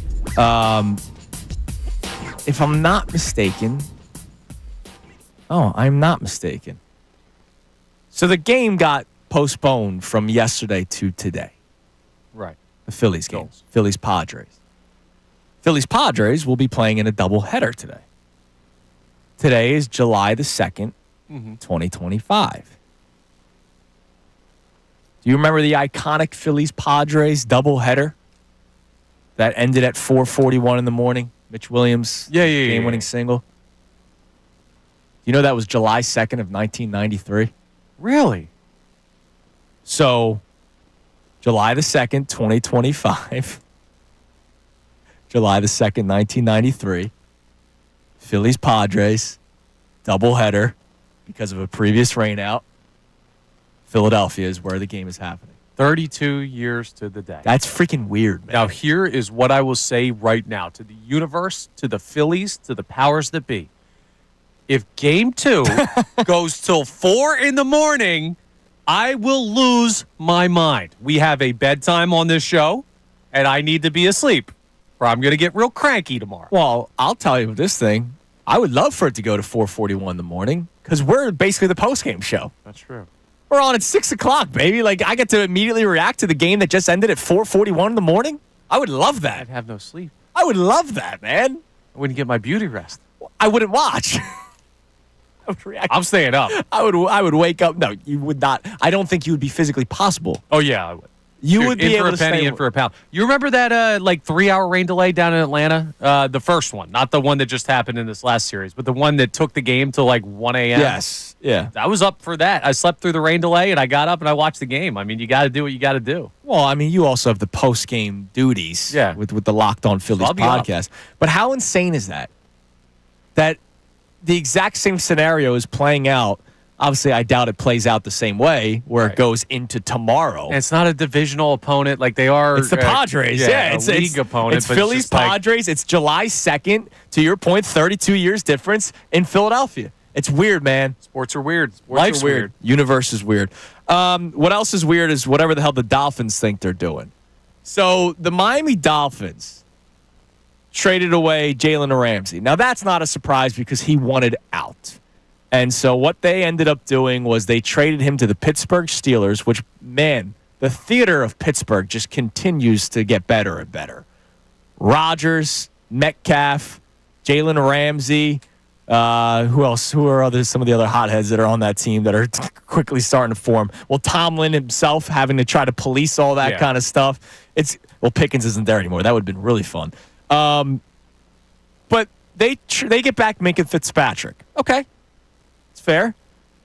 They traded Jonnu Smith as a part of the deal to the Pittsburgh Steelers. Jonnu Smith, who's putting together a nice career. Quality tight end. And so their replacement was Darren Wallard, rapper Darren Wallard, after he retired and went into the music industry. Yeah. And is now Waller, is now coming out of retirement and is now technically traded to the Miami Dolphins. This is one of the, for the life of me, I don't even know that was possible. Hey, can you come out of retirement so you can be part of Did Gronk do that to go to the Bucks? Was that what kind of happened there? Where he was on the retired list and then came out of retirement so the Patriots could move him for like a 6th-round pick or something to the Buccaneers? Maybe. That's a good question. Maybe. I feel like that might have happened. But, I guess you Let's still trade hold the away. rights Let's of trade the away player. our Pro Bowl tight end for a guy that was retired and going into the music industry because he was so upset with his breakup with Kelsey Plum. Well, maybe he's fresh now. I And also, you can't would blame be him. too. Big Kelsey Plum fan. Can't blame you at all for that one, buddy. Yeah, Dolphins are in a weird spot. Steelers are in a weird spot. I don't know, man. This all goes back to what I've said all along. We have this assumption when people get the title of GM or president of whatever operations, like, oh, they're smart. They worked hard. They did everything they needed to do to get to that spot. It's just like any other profession in the world. Some of them are dumb. Yeah. Not all of them. Waller was. I'm not saying that Waller was bad. Like Waller was a pretty good player. No, I know, but he's and retired. I'm just saying, like, it's a weird move. It's very, very strange. Very strange move. We'll ask Shefty about that coming up in about 10 minutes. What do we got on the text line, Gunner? You can text the show on any of our topics at 610-632-0975. We got Kyle in Quakertown checking in saying, over the years, I've learned not to take things for granted. I'm 33, growing up with getting deep in the playoffs and all our teams out early. I always assumed it was going to be like this. I don't think I appreciated everything before the 2010s enough. After all our teams sucking for half a decade in the 2010s, I learned to appreciate everything more. But they didn't suck. They didn't win championships except for the Phillies in 08, but the Flyers were good. Early 2000s, the Flyers were a great team to watch. The Eagles went to 5 NFC championship games. The Sixers went to the finals in 01. He's saying 2010. Early 2010s, they sucked, and he didn't appreciate the 2000s enough. Yeah, because the Phillies were in the collapse. I appreciated the 2000s, even though the Eagles specifically did not get over the hump. The 2010s, the Phillies sucked. The Sixers were in sucked. purgatory. Yeah, like the Flyers were in 1 year, out the next year, right? For wasn't it like almost the entire decade? I think it was like 8 years straight. Like it was 1 year in, 1 year out, 1 year in, 1 year out. And then early 2010s, the Eagles sucked too because it was the dream team, then Andy's last year, then Chip Kelly's one good year, and then missing the playoffs the next 2 years. Yeah, so that's, to me, anything that you pull from that is what my man Ant used to say. You need to bleed to know bliss, right? Like you need to know the pain to really enjoy when somebody wins. So that's like one of those, okay, I understand where the texter's coming from that, but I don't want to bleed. No. Well, I'll tell you what. I'll just say this real quick. For people around our age, if you're in like the 30 to 35 area, the other way seems worse. Because I have a good friend who is a Boston sports fan. Right. And to watch him go through what he's gone through with the Patriots, I'm not like crying for him, but I'm just saying. I would tell him to get his ass over it. No, that's what I'm doing. Yeah. But he does not know how to process. Right. It's that kid remember that freaking little smug kid? Yeah, the how many parades? I'm 14 and I've seen 16 championships. Little rat. Screw you, little kid. But that's the thing. Like, we kind of went about it the way that is easier to process, I think. Where it's just like you have to toil and you have to fight and you have to deal with all of that so you understand how good you have it. Right. Rather than you grow up with this standard of living as a sports fan, and before you know it, Mac Jones is pulling the rug out from underneath the Tom Brady years.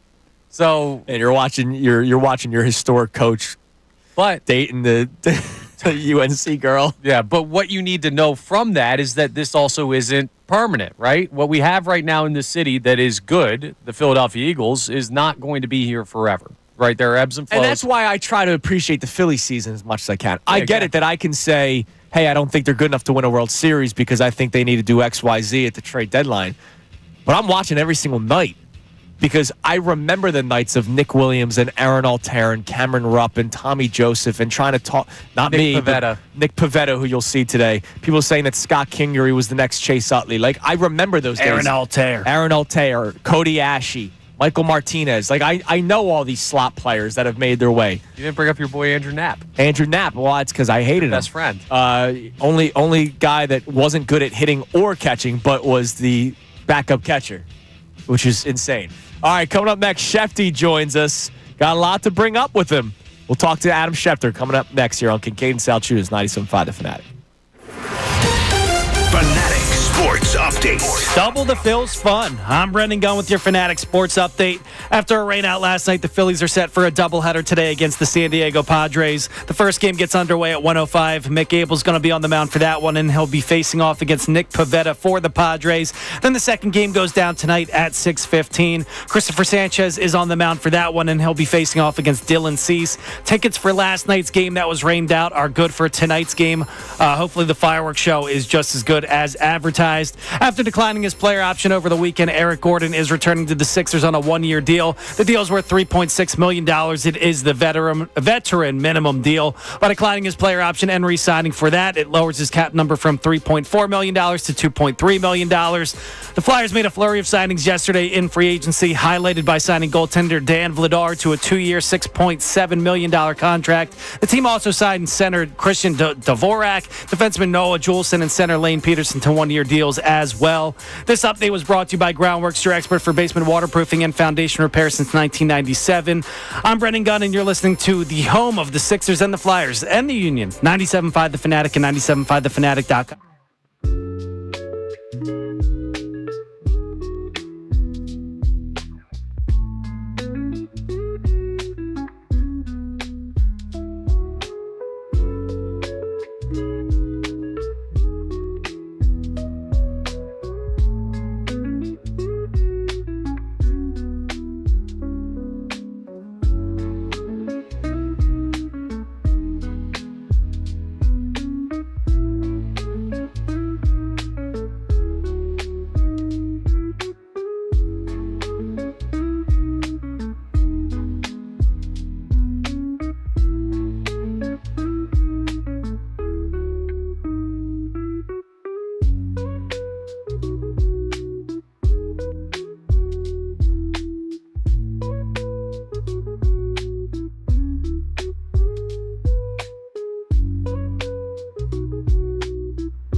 You're listening to 97.5 The Fanatic, WPEN, WPN, HD1, Burlington, Philadelphia, BZ Media Group Station, broadcasting live from the Comcast Business Studio, powering possibilities. It is a Wednesday morning. And so joining us now, as he does every single week at this time, from ESPN, he's brought to us by Landis Block. Create your very own jaw-dropping backyard paradise online at landisbc.com. He's on the Comcast Business Hotline, where every day in business is a big day. Let Comcast Business get you ready for what's next. Our man, Adam Schefter, joins us. Shefty, good morning. Good morning, Andrew and Connor. What's going on? Happy 4th to everybody. Happy 4th, and there's no downtime in the NFL. Even when this is the time where it's supposed to be downtime before training camp starts, crazy start with the Steelers and Dolphins. We'll get to that coming up in a little bit. But speaking of the Steelers, saw your report the other day about T.J. Watt and how they still have not found some sort of agreement on a contract. As you read the tea leaves, do you think they eventually come to terms on a new deal? Or is there a legitimate shot that T.J. Watt could be on the move? I think the most likely outcome in the end, by far, is that they reach an agreement with T.J. Watt and they find a way to keep him a Steeler for the rest of his career. That's, to me, the most likely outcome. But I just think it's worth noting that it's July 2nd or whatever today is, and he's not happy, and training camp starts in a few weeks here, and they haven't bridged any of their differences that have existed for weeks and months now. And so, look, I understand you go to training camp, that usually sometimes spurs things along, but I just think it's interesting this offseason that we've seen the Pittsburgh Steelers spend money on Darius Slay, on DK Metcalf, on Jalen Ramsey, on Jonnu Smith, and arguably the heart and soul of their team still hasn't been paid. And again, I think by far the most likely outcome is they'll figure it out. But they once said the same thing in Las Vegas about Khalil Mack going into training camp, and by Labor Day weekend he was traded. So again, I don't see that happening, but I'm just saying that he's not real happy right now, and the two sides are not close. Now, when a name like this pops up, especially in a city like Philadelphia, there are Eagles fans everywhere saying the Eagles could get T.J. Watt. And we heard this with Myles Garrett, Jair Alexander. We've heard it with Trey Hendrickson. Is this team in any way in need of like a big star player like that, or do you get the sense that they're very well set where they're at? I think they're well set, and as much as every team would love to have any of these players that you mentioned, the fact of the matter is I think the Eagles are planning and budgeting to pay their own players. And they're going to have any number of young stars, from Jalen Carter to the two cornerbacks that they drafted last year, to have to go pay in the future. They already paid Zach Bond. They paid Saquon Barkley. At some point, they're going to have to address the offensive side and, readdress those situations. So there's so many contractual situations and commitments that you have that it makes it hard all of a sudden to go trade for a T.J. Watt and pay him upwards of $30 million a year. Like, it just doesn't work. Yes, would you love to have him? Of course, every team would. But can you make it work feasibly, financially, structurally? And that would be incredibly challenging for the Eagles to do. So I'm curious, Shefty, as the years go on, we always see the ebbs and flows in sports and how the leagues change maybe because of rules. Like, we're talking about the second apron in the NBA now, how hard it is to become a dynasty in the NBA, 7 straight years with different champions.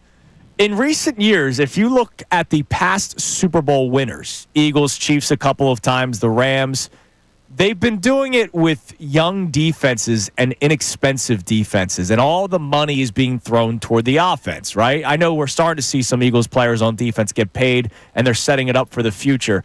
Is there a somewhat, not clear-cut way, but a certain way that teams have been trending toward trying to build their team to win a Super Bowl, quarterback aside, because we know that's number one? Well, that is it in my mind. And I think after that, it takes on a lot of different forms and flavors. Yeah, the Chiefs have had some young players on defense. The Eagles have had some young players on defense. The Buccaneers, again, I know you want to dismiss the quarterback thing, but I just don't think it can be, because it's so central to what teams in the NFL are trying to do. And I mean, if you don't have that position solved, then you need an all-time defense to go in the Super Bowl. See, Brad Johnson and the Bucks, Trent Dilfer with the Ravens, to a much lesser extent, Jim Harbaugh and the Bears. So, right, I'm not trying to dismiss the quarterback. The point I'm trying to make is, like, you see some teams like the Eagles, which I think the Eagles do it the right way. They build through the trenches, right? A lot of the money is on the offensive line, defensive line, where there are some teams that don't value it the same way. A team like the Bengals will put no money toward the defense and pay 2 wide receivers top money and their top quarterback. I don't know if there's a specific way in your conversations with GMs and executives that say, we believe this is the right way to build a team. Well, Well, I think every team is different. And the Bengals, paid 2 receivers, and they didn't do it till this offseason. It wasn't like they capitalized on it last year with their defense, because the defense was no good when they hadn't paid either wide receiver yet. So I just think the goal, you could try to find meaning and hidden formulas in there, but I just think the deal is you need a great quarterback, and you need to find a way to build a really strong team, however that's done. And there are any number of ways to do it. But I don't think there's one simple formulaic way that we just say, okay, this is what you do. You get the quarterback, you get young players in defense, and we're going to be set. Because that's not always the case. You need everything, and it comes from all different ways. And I just don't think there's a simple formula to it.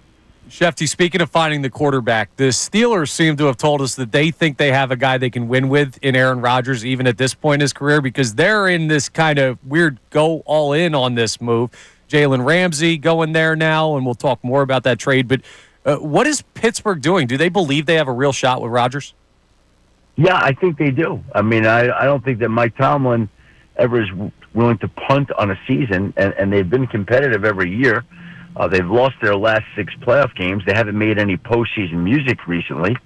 But the fact of the matter is, I think that they believe with the way they run the football, the way they play defense, if they get a quarterback to come in there, play smart, not make mistakes, that they're going to be okay. Now, again, I still think there's a question there. Aaron Rodgers still has to prove that he can play at a high level again. In return, he's going to be having a chip on his shoulder. A lot of people believe he's going to play well. But the guy is going to be 42 in December. And he's already thinking about the end of his career, too. And when players usually do that, a lot of times they have 1 foot in, 1 foot out. So we'll see how it works out, but I think they definitely believe they could win with Aaron Rodgers. I think they believe they have a Hall of Fame all-time quarterback, and let's see what he can do with that roster. Speaking of postseason music, one guy that's made a lot of postseason music because he hasn't been in the postseason, there's your rim shot, Darren Waller. Explain to me what just went down yesterday where he comes out of retirement and the Dolphins make the trade for the soon-to-be 33-year-old tight end. Yeah, well, Miami had a little bit of a hole. I don't think that all of a sudden trading for Darren Waller just solves that. Right. Like you lose a guy like Jonnu Smith and all of a sudden, let's bring in Darren Waller, a guy who's been injured, a guy who was out of football last year, a guy who had retired. And I think just generally speaking sometimes – guys retire, and they are ready to make the transition into their next life, and I feel bad sometimes because it's not a simple transition to make. Right. And I think sometimes there are certain individuals that don't always realize, like, oh, you don't just step into the real world and make $3 million, $5 million. Like they don't realize that that's very hard to do, and you're very privileged when you're doing that. And all of a sudden they step away and they get a taste of the real world. Like, you know what? Damn, I know it's a sacrifice. I know it's a physical toll, but man, I'd love to make that kind of money again that we can make in the NFL. And some guys want it badly enough that they go do it. Some guys miss the camaraderie enough. In Darren Waller's case, I don't know whether he missed the camaraderie, the money, both, whatever. But he felt like he had more to give. So I think the last time we saw a move like that where a guy had his retirement announced and then the rights were still held was Rob Gronkowski going to the Buccaneers from the Patriots. Is this a more normal move than we think? Because when it popped up, Andrew and I were both like, wow, that's kind of wild that they brought him back from retirement and traded him, talking about the Darren Waller thing. Well, what happens is when a guy wants to come out of retirement, a lot of times he does it with a specific site and team in mind. Same with Gronk. You know, when he came out of retirement, I don't know that he was coming out of retirement for 31 other NFL teams, but Tom was coming back to Tampa, Florida appeal, no tax state. Okay, yeah, let's go do this. Trade me there. I'll come out of retirement if you trade me there. And I think in the case of Darren Waller, I mean, I don't know this. Maybe he was living in the South Florida area. A lot of guys do. No tax state. Dolphins have a hole. And obviously that probably was part of all the discussions the Dolphins have been having in recent weeks because they knew that the possibility existed that Jonnu Smith was going to be traded. it had been out there that he could be traded, and sure enough, he was traded, and it created an opening that Darren Waller was happy to come out of retirement for. If yesterday, the New York Jets, Buffalo Bills, New England Patriots had said, we want Darren Waller, I don't know. Maybe he would have come out of retirement for one of those teams. But I have a feeling that he had a specific site in mind that he wanted to come back and play for. Miami sounds nice. Shefty, get some water. Get that cough out. Yeah. Yeah, it's that midsummer the allergies. They've been bugging me with all the rain that we've been getting around here. Yeah, the weather is it's been crazy. insane. All over the place. Shefty, you're the man. We appreciate the time as always, and we'll talk to you next week. Hey guys, happy 4th to you and everybody out there. Have a great, happy, and safe weekend. You as well, Shefty. There's Thanks, Adam Shefty. Schefter on the Comcast Business Hotline, brought to us by our friends at Landis Block. Create your very own jaw-dropping backyard paradise online at landisbc.com. When you get that tickle on the throat, Oh, it's the worst. hey, you can't get rid of it. Dude, especially when you're on air. Like, I had a weekend show where I was solo hosting. I got the hiccups one time. That's bad. I was like, we might need to cancel the show. That's bad. You got to just power through it. I man. did. I fought through. Because Mopar thought Shefty was on the toilet. No. He was not on the toilet. He's more professional than that. Even though he has told the story about how he once broke a news while doing other things. So that story came out. I once listened to an interview with Mike Ditka on the station where he flushed the toilet in the middle of it. Well, it's Mike Ditka. He can do what he wants. So can Shefty. All right. Coming up next, we have today's headlines with Brendan Gunn. We'll check a couple of our text messages as well. It is Kincade and Salciunas on this Wednesday morning, 97.5 The Fanatic. Do you feel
the Fanatic. We'll get a text message here momentarily. We have today's headlines coming up as well. But I have a random sports question for you guys. I love those. About chasing things when you should probably give it up. Josh Hamilton. Wow. The Dragon. That's Wow. All right. Not where I was going. all right. Not where I was going. A little dark there. Where I was Wednesday going morning. was I just saw a story from Buster Olney talking about the first batter that Clayton Kershaw ever struck out and how that guy still talks about the curveball because Clayton Kershaw's curveball is like one of those iconic pitches. Yeah, that guy now is probably, what, 73 years maybe. old? Clayton Kershaw is 3 strikeouts away from 3,000 for his major league career. Go for it, right? 3. Yeah. You can get to 3. The problem is he's been banged up the last 2 years. He made 7 starts in 24, and he's made 8 starts so far this year. I think about a guy like Justin Verlander, who is 42 years old. I think he's hurt right now. I haven't seen his Probably. name pop up in a while. He just made a start on the 29th. He came back mid-June from the injured list. Gotcha. He is far away. He's at 262 wins. But a couple of years ago, in 2022, the year they win the World Series, being the Phillies, when he went 18-4, there was, oh my God, this guy could potentially get to 300 wins, which may never happen again in Major League Baseball. Yeah, guys just don't pitch enough or long enough. They don't pitch enough. They don't pitch long enough. There's, some teams that pull their starter after 4 innings, all that kind of stuff. Wins and losses don't really matter as much to people anymore. He's a guy where the last 2 years it's been horrible. But he's turned 42, or he's going to be 43. Yeah. Well, do you chase it? If I'm Verlander, if I'm Scherzer, the answer to that is yes, because of what Steve Cohen paid me when I was with the Mets. Yeah, I guess. If you're going to pay me a mega millions contract, Right. I'll still go out there. And then I think about Pujols. Now, this is a couple of years removed, chasing 700 home runs. And then the league all of a sudden started throwing him That's why you hang out. You hang out long enough. middle It gets fastballs. So sad that Rob Manfred's going to step in and make sure that you get to those marks. My man had 6 home runs and then magically had 24 home runs the next year. It's as if the league colluded to try to allow him to hit home runs. Yeah. But it's like chasing something and knowing you're probably done. If I imagine Kershaw retires after this season. Yeah, I don't mind that for guys that are like all-time greats. I know. These guys are. It's just sad. It's when we had the all-time conversation earlier this week about LeBron. Like if a guy's run down, it's sad to see it. No, it is. And, You know what I mean? It's sad to watch Justin Verlander pitch. But that happens more often than not. I know. Right? So that's just the reality of sports. We've talked about Rich Hill. The guy's still pitching in the damn minors. Yeah, that's weird. That's very Like weird. at that point, you're trying to get away from some other part of your life. Probably. And But- Shefty just said it. Some guys realized once they retire that they didn't want to retire anymore. What else do I have to do? But I don't know. If you're that close to a milestone, go for it. And not that Verlander's close on the wins, but Kershaw with the strikeouts, absolutely. Yeah, you're 3 away. You go for it. Yeah. All right, it's time now for today's headlines with Brendan Gunn. Today's headlines with the one and only Brendan Gunn. Brought to us by who, Mr. One and Only? The one and only Lundy Law. For over 70 years, Lundy Law has been fighting for injured people. If you need them, remember the name Lundy Law, your injury lawyers. Visit LundyLaw.com. That's LundyLaw.com. And last night, the Commissioner's Cup went down, the in-season tournament in the WNBA. And the Minnesota Lynx were 10.5-point favorites, and they had a steep fall because they ended up losing to the Indiana Fever. Unfortunately, for everybody in attendance, that was not the steepest fall of the night. The halftime show, the great halftime show, who I didn't even know her name. But I know. ridiculous. Right, and honestly, I was going to let it slide. And you know what? Good for you for, I guess, getting in front of it. Brendan Gunn does not know who Red Panda is. I know who she is. I don't know the name. If you don't know the name, you don't know the artist. You don't know ball. You don't know ball. It's okay. I'm a face guy. We found out that Brendan Gunn doesn't know ball unless it's the Villanova Wildcats. If Red Panda walked by you on the street, you wouldn't say, "Hey, that's the girl on the unicycle with the balls." That's the girl. So tell the story about Red Panda. She was flipping her plates and landing the bowls and doing all the the show business stuff. She's been doing it for like 30 plus years. I remember as a kid being amazed at the FU Center and the Spectrum watching it go down. And she took a 10.5-foot fall off her unicycle, and it looked like it hurt. But it was sad. Yeah, she got medical attention after. We're all. She went to the hospital. She went to the hospital. Yeah, we're all thinking of Red Panda. It could be. We could be seeing another legend toward the end. Red Panda better not be washed. How I long do refuse you to live in chase a it? world. That long do you chase? Now, you know who's amazing? Speaking of halftime shows, that they've been doing it for a long time, and they've been doing it all over the country. I don't know if he's still in action. The guy that stacks the chairs. The chair guy, yeah. And he's in his. How do you not know Martin 60s. Scorsese's name? That's not Martin. What are you talking about? Put some respect on his name. What? What are you talking about? Are you good in there? Well, I got to know the Red Panda's name, but he doesn't have to know the Stairchacker's Panda's name. the Gary Sladek or Sladek. Oh man, Yeah, Red stacks the Panda's the chairs. best. All right, go ahead. All Keep right, going. Non-ball knower. Well, guys who knows ball, and RIP to the legend Kobe Bryant, he is bilingual, trilingual. We all know he learned a lot of languages throughout his time throughout the world. Yes. But he learned French for one specific reason, and Tony Parker was on a podcast, and he let you know why he learned that language. He started trash talking to me in French during the playoffs. So he learned the language to trash talk me in French. Because Kobe used to guard me. Yeah. He put Kobe on me all the time. Yeah. And he will start talking in French. I was What like, do you say? wow. Can you say it or not? I know, I'm not going to say it. It's crazy stuff. I respect the hell out of that. I love it. That's some sicko stuff, but that's why Kobe was a multi-champion. I'm just imagining Kobe Bryant in a dark room sitting on Duolingo, just thinking about Tony Parker as that. Parlez-vous français? I'm coming for you, Tony. I mean, it's amazing. Like, I give Kobe a lot of credit for doing that. I mean, it's unhinged behavior. It Like, absolutely. you are a crazy person, It, but it's a fun kind of crazy. that's love why it, man. he was a multi-time champion. Philadelphia 9 checking in. Truly hope the Red Panda's okay. It looked like a horrible fall. Yeah, we're not I like was sad when I saw it happen, man. Oh. I've seen videos of her missing, like where she didn't get the that's cups sad. on her head. yeah. I've never seen her go down. And she went down. It's 10-foot drop. No, we do love Red Panda. Like, as much as it's headlines, hopefully she's No, okay. hopefully she's all right. She's a legend when it comes to the halftime show in the middle of a regular season game. Hate to see her go down like that. That's horrible. All right, coming up next. Our friends on Unfiltered had a topic yesterday. A ton of people, I believe may be living in the moment. It's Kincade and Salciunas, 97.5, The Fanatic.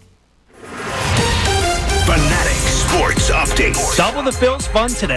I'm Brendan Gunn with your Fanatic Sports Update. After a rainout last night, the Phillies are set for a doubleheader today against the San Diego Padres. The first game gets underway this afternoon at 1:05. Mick Abel's going to be on the mound for the Phils in that one. He's facing off against a former friend, Nick Pivetta, for the Padres. Then the second game goes down tonight at 6:15. Christopher Sanchez is on the mound for tonight's game, and he'll be facing off against Dylan Cease. Tickets for last night's game are going to be honored at tonight's game, and hopefully that fireworks show is good the next day as well. After declining his player option over the weekend, Eric Gordon is returning to the Sixers on a one-year, $3.6 million veteran minimum deal. By declining his player option and re-signing, it lowers his cap hit number from $3.4 million to $2.3 million. The Flyers made a flurry of signings in free agency yesterday, highlighted by signing goaltender Dan Vladar to a 2-year, $6.7 million contract. The team also signed center Christian Dvorak, defenseman Noah Juleson, and center Lane Peterson to one-year deals as well. This update was brought to you by Moyer Indoor and Outdoor Services. Follow Ranger Salciunas' lead and get a jump on a lush green lawn this spring right now. Go to emoyer.com for free estimates. I'm Brendan Gunn, and you're listening to the home of the Sixers, home of the Flyers, and the home of the Union. 97.5 The Fanatic and 97.5thefanatic.com. Early Birds with Andrew DeCecco.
Kincade Salciunas, 97.5 The Fanatic. Connor Thomas in for Johnny for the remainder of the week.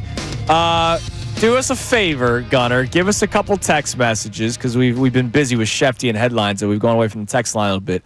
Curious to see what people are saying about our topics today. And then we're going to revisit a topic that was discussed yesterday on Unfiltered. What do we got, Gunner?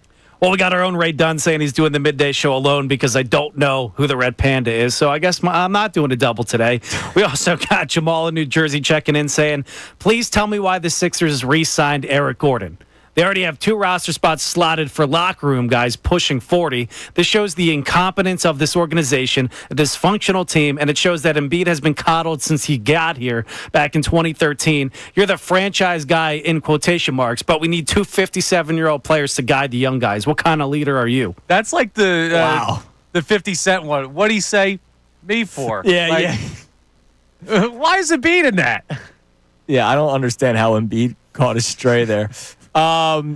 So who are the other old guys that he's talking about? Because again, it had to be Lowry and Kyle Gordon. Lowry is not currently under contract, if I'm not mistaken, right? I'm not sure what his contract situation I don't think he is currently under contract. I know how we can find out. Just off the top of my head, I don't believe that he is currently under contract. Here could be a legitimate reason why Eric Gordon is here. Eric Gordon and VJ Edgecombe both do have ties because they played for the Bahama men's national team. And remember when VJ Edgecombe first got signed, he was talking about how old Eric Gordon is, like in a joking way. So maybe it's like a, let's let the young rookie, let him learn, who's not going to be considered a star player right away. Let him learn with Eric Gordon. But other than that, who are the other old, by the way, Lowry not under contract. Okay, so not Lowry. Maybe Andre Drummond, but they brought him in to be the backup to Joel Embiid, and if I'm not mistaken, everybody was for it. Drum's not that old either, is he? He's 32. Yeah, I feel like he's been around longer. Yeah, he's been. I think wasn't he like 20 when he came to the league? Yeah, he was young. Let me see how old he was when he came to the league, but. Maybe that's who he's talking about, but I don't remember people being upset. He was 19 when he came to the league. I don't remember people being upset when Andre Drummond came back. This is like the Al Horford thing where everyone was like, "Man, what a horrible move." It's like I remember everybody celebrating that move, so I don't think we should all of a sudden do revisionist history. All right, what else we got? But I believe the Eric Gordon VJ Edgecombe connection is probably a part of it. Yeah, like I get it. I don't like signing Eric Gordon. I didn't need to see him back. I don't think he's going to play. If he's playing, then we have problems. Yeah, major. All right, we got Brian B checking in saying, I don't understand the fans that were so satisfied with winning that one Super Bowl in 2018. I'm greedy. We got 2. I won 3. I won 4. I won 5, especially with this team we have right now. That's my friend. That guy can be friends with you. So we're not friends? No, because I didn't put my feet up after they won the first one. Wow. I want more. I'm a greedy microwave society millennial. Give me more, man. I feel you, but you might, if you think that way, you might not enjoy the one that you have enough, or now the 2 that you have I don't enough. believe that's true at all. For some people, I think it is. I think you're so obsessed with what's next that you don't truly enjoy the moment that you're in. No, I don't want to lose the feeling. I want to keep on feeling this feeling. That's like I enjoyed it so much. Maybe I enjoy it more. Just kidding. I enjoyed it so much that I want more. I don't want to lose that feeling. You didn't enjoy it more. I took a week off of work, and I was just like, I watched that Super Bowl back probably 25, 30 times. You weren't working in sports entirety. talk radio at the time. I took a whole week. Yeah, you weren't working in sports talk radio. You think I was allowed to take a whole week of work off in Philadelphia radio after they won the first Super Bowl? You would if you were appreciating it enough. Oh, okay. You're so worried about what's next. Yeah, sure. Trading Nick Foles. All right, yesterday, speaking of appreciating the here and now.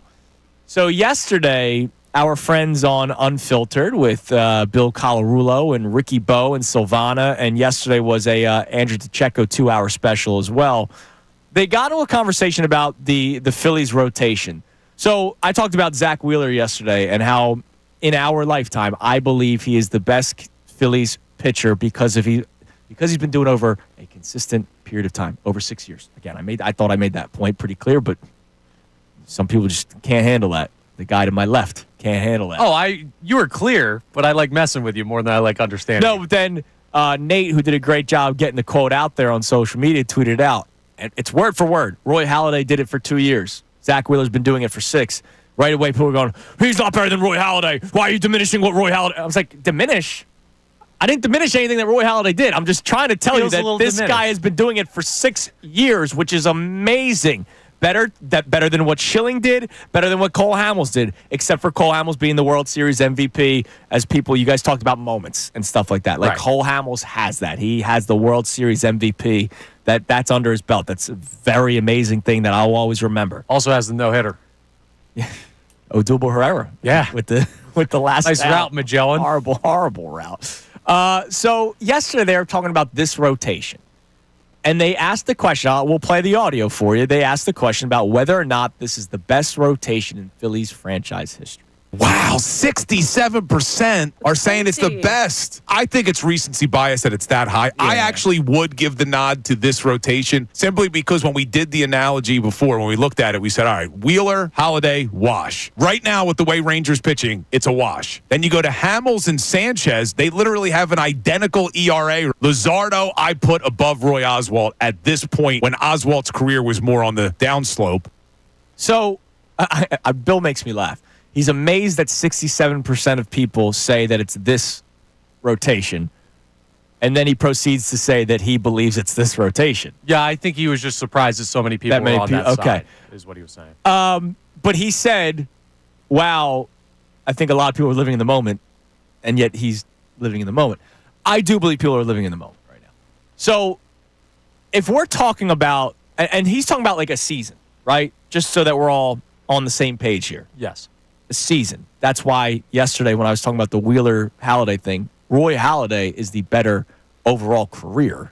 That's why he was a first ballot Hall of Famer. Like there was no doubt that Roy Halladay was going to make it into the Hall of Fame as both a Blue Jay and a Philly. Where Zach Wheeler's making his bones with the 6 seasons that he's been a part of the Phillies. But man, that 2011 team, if we're going like season by season, that 2011 team, still best team in our lives, despite them losing in the first round of the playoffs. Yeah.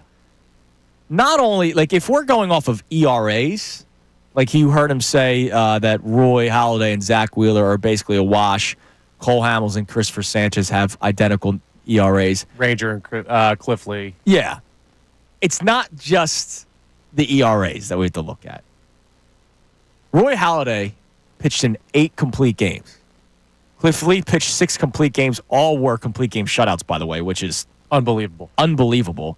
Cole Hamels, 3 complete games. The Vanimal as your 5th starter. What a year by Vance. 10 wins, right?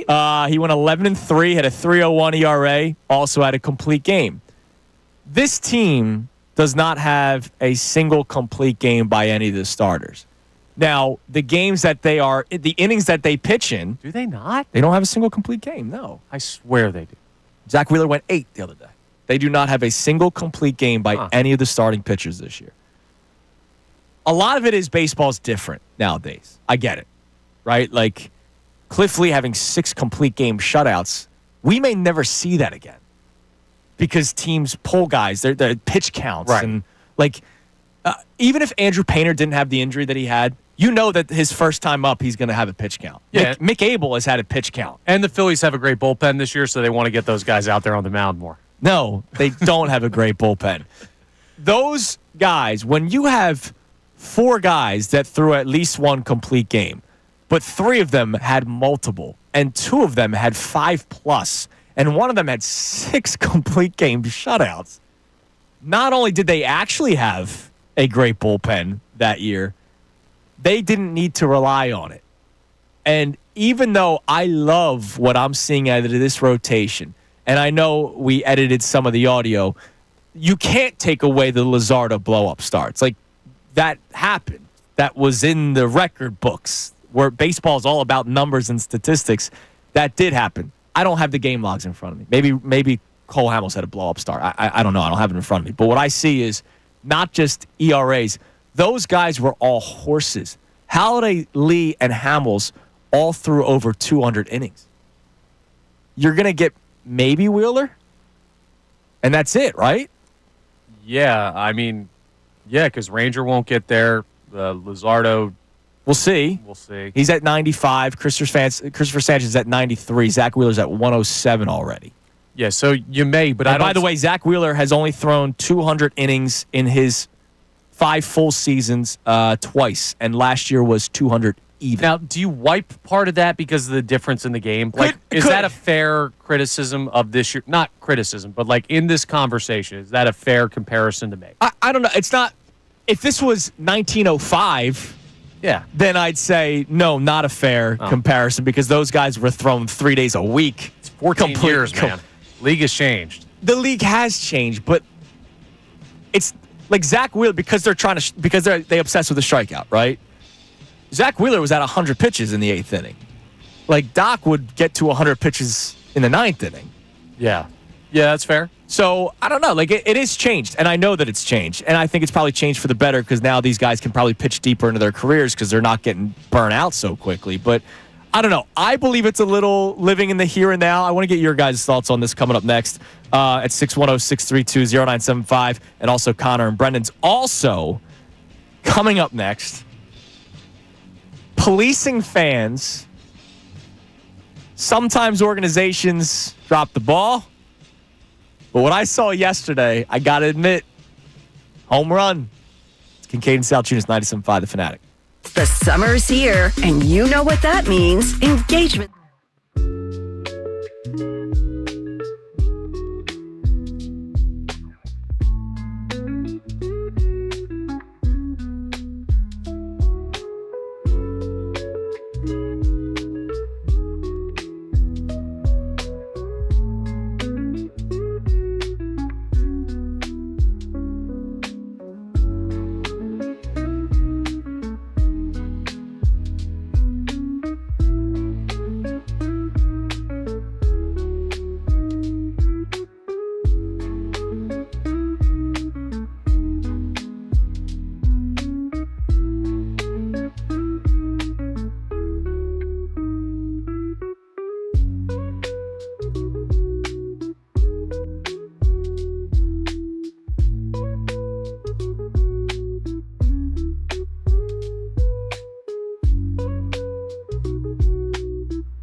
this best rotation conversation. But before I get to that, I want to hear your guys' answers. I'm sorry, I went down the rabbit hole of the complete games and all that kind of stuff, and then we talked about the eras and how it's hard to compare the two. I'll ask you guys, are you in the 2025 is the best rotation all time camp? No, I'm not. Okay.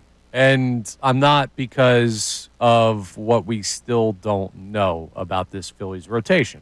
Like, I know, but we had this conversation last year, to be fair. Like, when Spencer Turnbull had like a 1.5 ERA, like we were talking about. It was proven not true. Right. Because that 2011 team, we have a complete set of data on those pitchers. We know that they put together great seasons, right?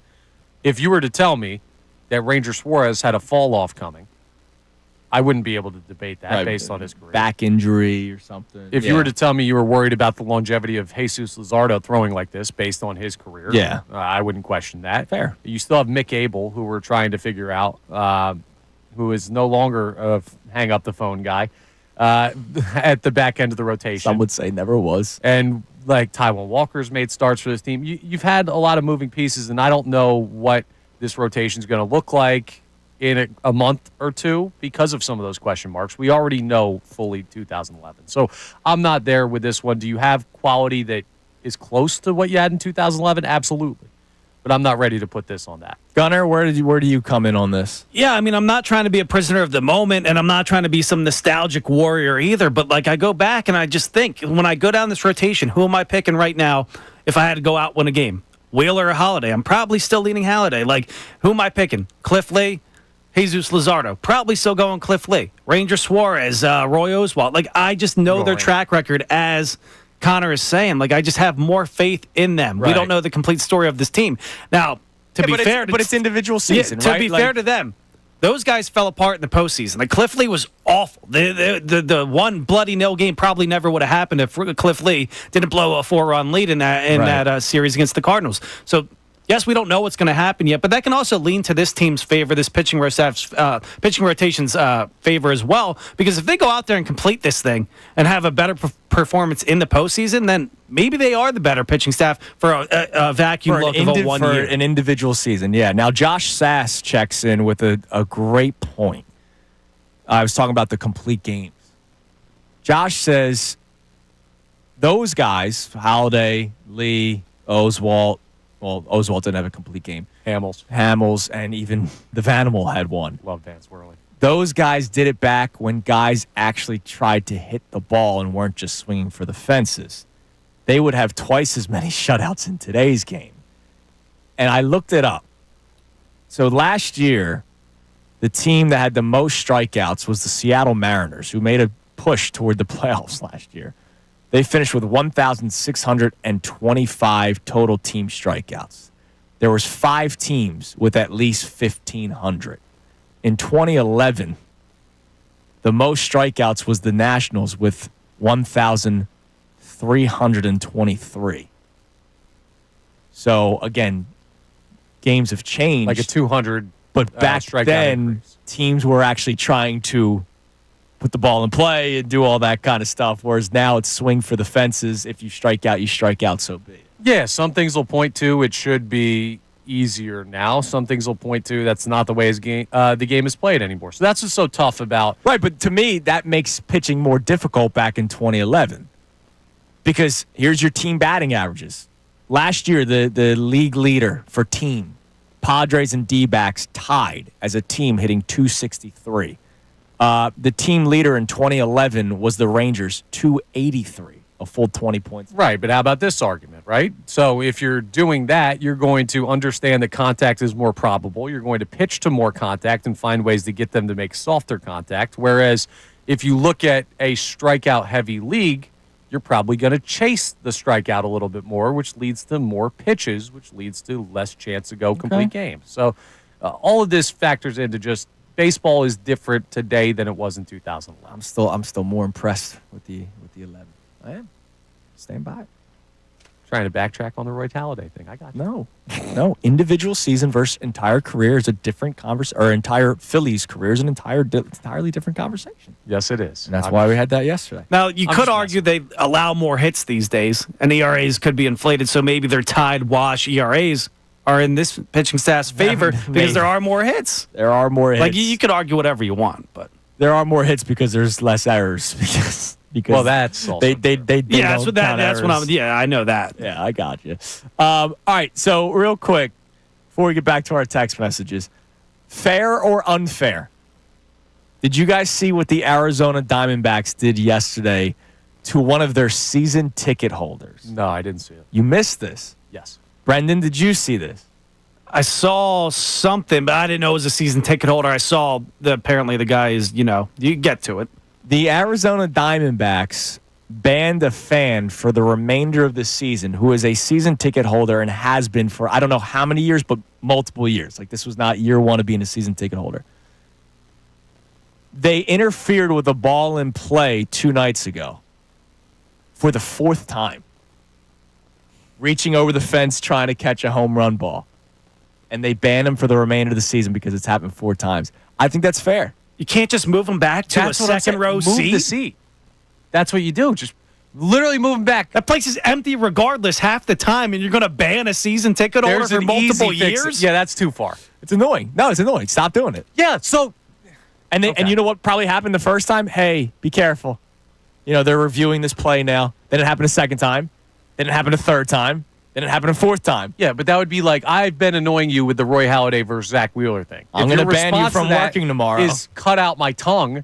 That might be a step too It far. doesn't sound horrible. Oh, it sounds bad to me. Already down a sense. I can't They have a tongue. banned him for the For season? the remainder of the season, yeah.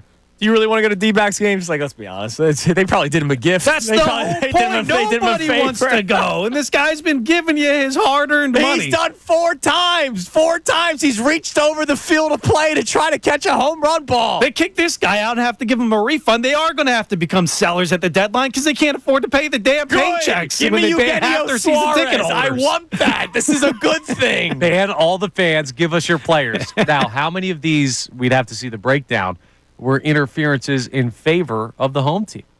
The most recent one was not. Ooh, okay. The ban most them. recent one was the opposing team. See, that's hit the Bush ball. League then. That's Bush League. No, he's hurting his own team. dude. Exactly. Just So you move got him to wait row till he 2. hurts your own team to kick him out? The Diamondbacks outfielder was going. I don't know the previous 3. I saw the most recent video. A Diamondbacks player was trying to make a catch at the wall. He reached over and grabbed it, and the Giants player, I believe they waved off the home run, but they gave him a double. No, when it could have been caught by the Arizona Diamondbacks outfielder. So they said, you know what, we're going to protect our player. I will tell you what. I remember there was a little kid maybe this year or last year that reached over and it was fan interference at Citizens Bank Park and it hurt the Phillies.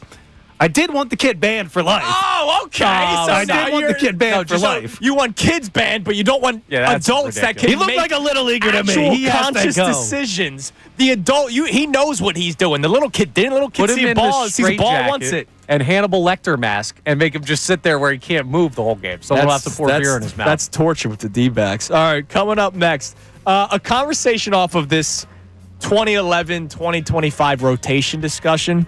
You and I discussed something on post-show headlines yesterday, which we do every single day on YouTube. I want to bring it up on the show, and I want to get Brendan's thoughts on this too. About the bests or arguably greatest of all time that are currently playing in Philadelphia. It's Kincade and Salciunas, 97.5 The Fanatic. Fanatic Sports Update. A Phil's doubleheader. I'm Brendan Gunn with your Fanatic Sports Update.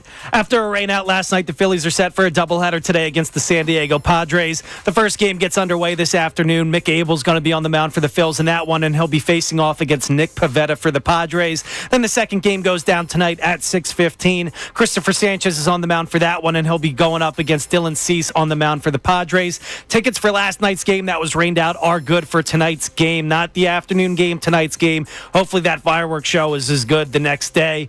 After declining his player option over the weekend, Eric Gordon is returning to the Sixers on a 1-year, $3.6 million deal. It is the veteran minimum deal. By declining that player option and re-signing it lowers his cap hit number from $3.4 million to $2.3 million. The Flyers made a flurry of signings in free agency yesterday, highlighted by signing goaltender Dan Vladar to a 2-year, $6.7 million contract. The team also signed center Christian Dvorak, defenseman Noah Juleson, and center Lane Peterson to 1-year deals. This update was brought to you by Dairy Queen. Flying to DQ today for a cosmic collision of flavors in their new Superman cake batter, cookie dough blizzard. Wow, what a mouth filler that is. For a limited time, don't miss Superman. Only in theaters July 11th. DQ, happy, tastes good. I'm Brendan Gunn, and you're listening to the home of the Sixers, home of the Flyers, and home of the Union. 97.5 The Fanatic and 97.5thefanatic.com. Vacation? Business trip? Don't worry. You can still...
Wednesday morning. Kincade Salciunas, 97.5 The Fanatic. Giant of the K on vacation. He'll be back on Monday. On Friday, it's you and DeCecco, right? Yes, it is. It's July 4th, so my lazy ass will be staying home and probably still waking up at the same time. Because that's what happens in my life. Yeah, well, You know, You got a kid? No, I'm waking up before him now. Oh, it's a you thing? I'm so used to this now that I wake up at 4:30. Have a couple beers. That doesn't help you sleep in? Brother, I've been having a couple beers for 10 years now. All right, so before we get to this conversation about the here and now and people you could argue, at least make the argument for, whether or not you agree or not, it's a different conversation, but the argument for being considered maybe bests of all time at their position. Fox just put out their top 10 quarterback list heading into 2025. Here we go. It's July 2nd, baby. So, they're honorable mentions because they did the top 10.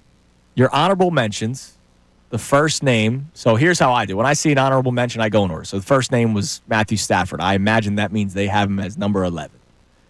Brock Purdy, Jordan Love, C.J. Stroud, Kyler Murray, Bo Nix. I don't mind any of those. I still don't know about Brock Purdy. I just really don't. Yeah. People always do the whole, Jalen Hurts can't play unless he's got good players around him. He's just next-gen Jimmy Garoppolo. Yeah, that's why I thought they shouldn't have paid him, and they should have just found another guy because Kyle Shanahan can do that. I agree. To his point, or to his credit. Here's your top 10. Number 10, Dak. That's way too high. If he wasn't 10, he'd be in the honorable mention. He would be. Sure, but he shouldn't be at 10. Anyway. I would put Stafford ahead of him. Number 9, Jaden Daniels. This is the first time we haven't seen Jaden Daniels like super high up on a list. I actually like him at like 8 or 9. Justin Herbert at 8. Baker Mayfield at 7. I like the Baker respect. Jared Goff at 6. Jalen Hurts at 5. So people are probably wondering, all right, well, what's totally wrong with this? Yeah, that's totally fine at 5. Joe Burrow at 4. Okay. Lamar at 3. Now, I've said this 100 times. Even though I love Jalen Hurts, if you're asking me, like, who are the elite of the elite? It's Allen, Mahomes, Lamar, Burrow. Yeah, right? I have no issue with that. And then Jalen Hurts is in the tier right below them. That does not mean he stinks. But we're doing the shift, aren't we? The reason why I said Allen first, they put Josh Allen at number 1 ahead of Patrick Mahomes. You know what, though? No, that's the rage bait. Let's try to get people to respond. I will give Josh Allen all the credit in the world. Josh Allen carried that team last year that did not have enough offensive weapons. The same is said about Patrick Mahomes every single year once Tyreek Hill left. And who always gets the one up on the other one? Yeah, right. Yeah, exactly. now that is team. Let's be fair. We're going to look at it as quarterback, but it is team. Who would you rather have coaching your team? Would you rather have Andy Reid or Sean the guy doing McDermott? weird comparisons? I'd rather in the have Andy locker room Reid. and, hates the tush push. I'd rather have Andy Reid. I'd also rather have Patrick Mahomes than Josh Allen. Josh Allen reigning MVP and had a really, really good year last year. I don't have an issue with that. I don't Fake think MVP. Why is it fake MVP? Should have been Lamar. It's a discussion for another time. Yeah, it is. Because then, what did Lamar win? Didn't he win like all? Wasn't he like Player of the Year or like Offense Player of the Year? Yeah, No, Saquon something. was Offensive Player of the Year. He won some Lamar award. won something where it's like over X amount like of the years. quarterback of the year or something. Right, And he didn't win they the all- MVP. Yeah, it was something weird. But Josh Allen being number 1 is come on. I don't think it's come on. I think it's come on. I don't think it's come on. I think it's Mahomes 1, Allen 2, Lamar 3, Burrow 4, Hurts 5. That's I'm your still top going 5. Mahomes. And I don't think can be even argued. But I think that's the first, mark my words, right? As we get closer to the season, that is the first in what's going to be a sizable group of people who rank this out and say Josh Allen's the best And it's quarterback. just what Shunas said. They're trying to get people to Yes. talk about it and get the rage bait. Rage bait, man. Nobody believes that, dude. Slow down. It's not like they're saying Jaden Daniels is number 1. It's not like they're saying Dak Prescott is number 1. Yeah, but you can make the case for Josh Allen. They know what they're doing by putting Josh Allen at number 1. They absolutely know what they're I don't think of that Because as now rage you know what you know what their shows are all day today on Fox. This is Fox, so Yeah. it's he calls him Captain Jack Sparrow. Nick Wright. Nick Wright. Thank you. John always calls him Captain Jack. All their shows today are: is there a new number 1 quarterback in the NFL? Next on Fox. Yeah, okay. Like, I'm not doing a day of that's what they're programming doing. on it, but They are the rest of the day because they're going to get reaction for what we're just talking about. My point is this. It's not insane. I don't think that's an insane ranking to have Josh Allen 1 over Mahomes with where we're at right now. I think it's pretty insane. That's insane. That's like back when Skip Bayless would say anybody's better than LeBron. Like Patrick Mahomes is LeBron. He didn't have a great year last year. Tellerman saying Andre Iguodala. Yes. Like, come on. Like Mahomes is Mahomes. He's by himself before even doing. He's the Delco's coming. Mahomes. For 2 years now, Mahomes hasn't had exceptional seasons. We know he's an exceptional quarterback. You know why he's so passionate about it, Mr. Delco over there? Because he thought the Chiefs were done all season long. All season long, the Chiefs are done, and Mahomes took them back to the big one. The Chiefs only to lose to the tried Eagles. so hard to tell him. They stunk. They took him out to the Wawa trash can. You're the best. What am I doing right That's now? amazing. You're listening to 97.5 The Fanatic, WPEN, WPN HD1, Burlington, Philadelphia, a BZ Media Group station, broadcasting live from the Comcast Business Studio, powering possibilities. All right, yesterday on Post Show Headlines, check it out. Just search Kincade Salciunas Post Show Headlines on YouTube, and you'll find it. You can do the drop down where it's most recently uploaded, or you can watch whatever the hell you want. They're usually pretty evergreen, unless there's like a major topic. But they're usually pretty evergreen, where we talk about life, we talk about things that we don't necessarily get into on the air. But yesterday, I brought up the Zach Wheeler thing to you again, because we had that conversation yesterday about whether or not Zach Wheeler in our lifetime, so 30 years for the people listening, because I saw a guy respond on Twitter, what about Carlton? In my lifetime, I'm 30 years old, 31, don't remind me. That Zach Wheeler is the best Phillies pitcher from a franchise standpoint because he's done it for 6 seasons, right? So we then talked about how there are many in the city right now that could be argued for the best all-time, or depending on how you want to have the argument. Like if you did the all-time starting 5 for the Phillies, like a 5-man rotation. Yeah. Zach Wheeler could legitimately be argued to be in the top 5. Absolutely. Right? Now, again, I'm 31, so, the guys that pitched in the 50s, I miss that, right? I know they're Hall of Famers, and I know the jersey numbers are retired. And, again, the conversation is, are we doing a 1 year, or are we doing a course of the season? These arguments, these are barroom topics that we could have any day. Right. It's not that deep. Just But if I'm talking like, use your imagination here. like when I think Phillies, Roy Halladay's not one of the first people that I think of, right? I think of Ryan Howard, Chase Utley, the guys that were here for an extended period of time. So how many guys right now, depending on how you want to turn the argument, could be considered one of the best of all time? Zach Wheeler could be considered one of the best Phillies pitchers of all time. I said this from a statistical standpoint, even though my heart of hearts doesn't tell me, Aaron Nola could be in the conversation. Tough sell right now. If you look at... That's a Phillies thing, not like their pitching staff all time is not that great if you put together a starting rotation. That's why they're the losing his franchise. It's first to 10,000 losses. Like, since 1883, they've made the playoffs 15 times. Like, that's... Gotta be 16 this year, damn baby. right. Like, that's really, really, really bad. So it's... Even though somebody might go, oh, my God, how can you say Aaron Nola? To Brendan's point, there haven't been many great, consistent years together pitchers. Right. There's another name that's going to bother people. This is not a pitcher, but is on this team right now, and with the season he's having, people are not going to want to hear it. But the guy behind the dish is probably the best catcher in franchise history. I don't think you're wrong. I think he might go down as one of the best catchers. The argument can be made because there are going to be people that are like, no, there's no way. But you can make a legitimate argument. Like, you can't make an argument for Trey Turner. Do people have a hard time putting people on the all-time list that weren't brought up and raised through the organizations? Like, do people have a harder time putting those guys on, or no? Because Harper will be on everybody's. Because I think people out there will make an argument for Chooch, and there's no way he stacks up to probably a handful of catchers. Right. But they're going to make that argument because he came up through the organization. There are some people that love like the homegrown talent. Like, that is a legitimate thing. But if we're talking best all time, like, I don't think you have to be like a homegrown talent.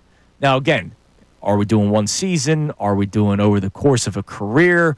Because Moses Malone played for the Sixers, but like he played for the Sixers for a couple seasons. It wasn't like a 10-year window where he played with the Sixers.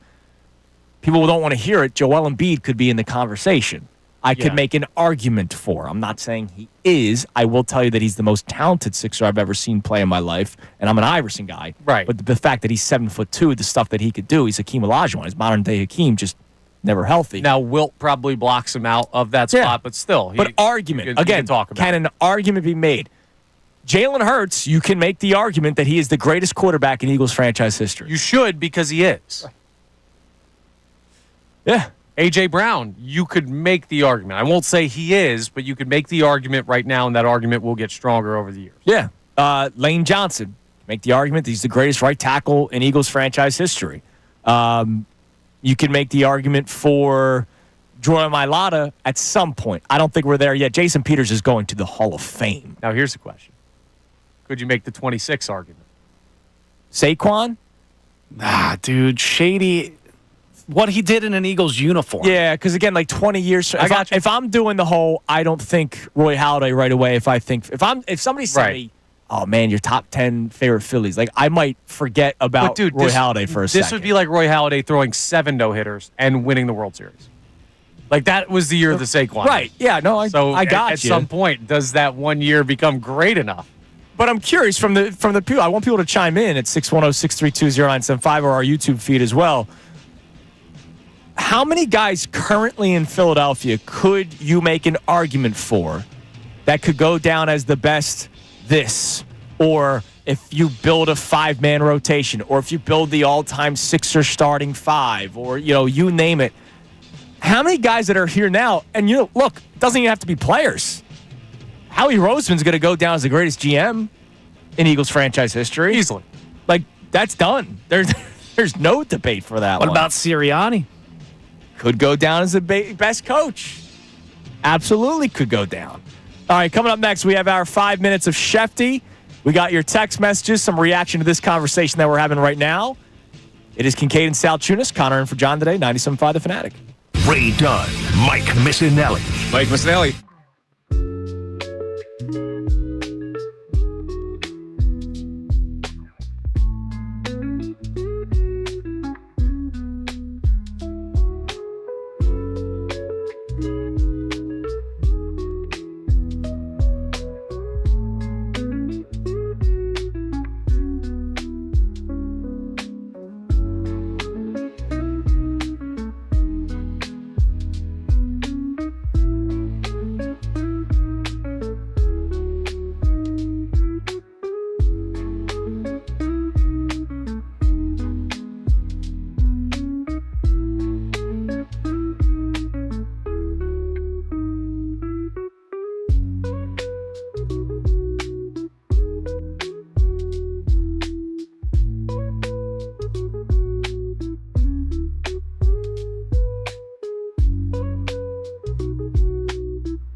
The Fanatic. We're going to play our 5 best minutes of Shefty here momentarily. No, he was not going to the bathroom, Mopar. Is he still asking about that? Yes. He's like, great, now we have to hear Schefter on the bathroom again. He was coughing. Yeah, he just had a coughing fit. It's okay. Oh, man. And again, our last conversation, how many current players could go down as like a best of all time in Philadelphia? Because somebody brought up Dawkins. Josh was wondering, like, are we talking that or are we talking modern guys? Right now. Currently playing. Here and now. Like, on a team. On a Philadelphia team, Eagles, Phillies, Flyers, Sixers, how many guys could potentially go down as the greatest when it comes to their position? Or if you're doing a starting 5 or a 5-man rotation. Like, Alec Boehm is not going down as the greatest third baseman in Phillies franchise history. Who is? That Mike Schmidt fellow will hold on to that forever.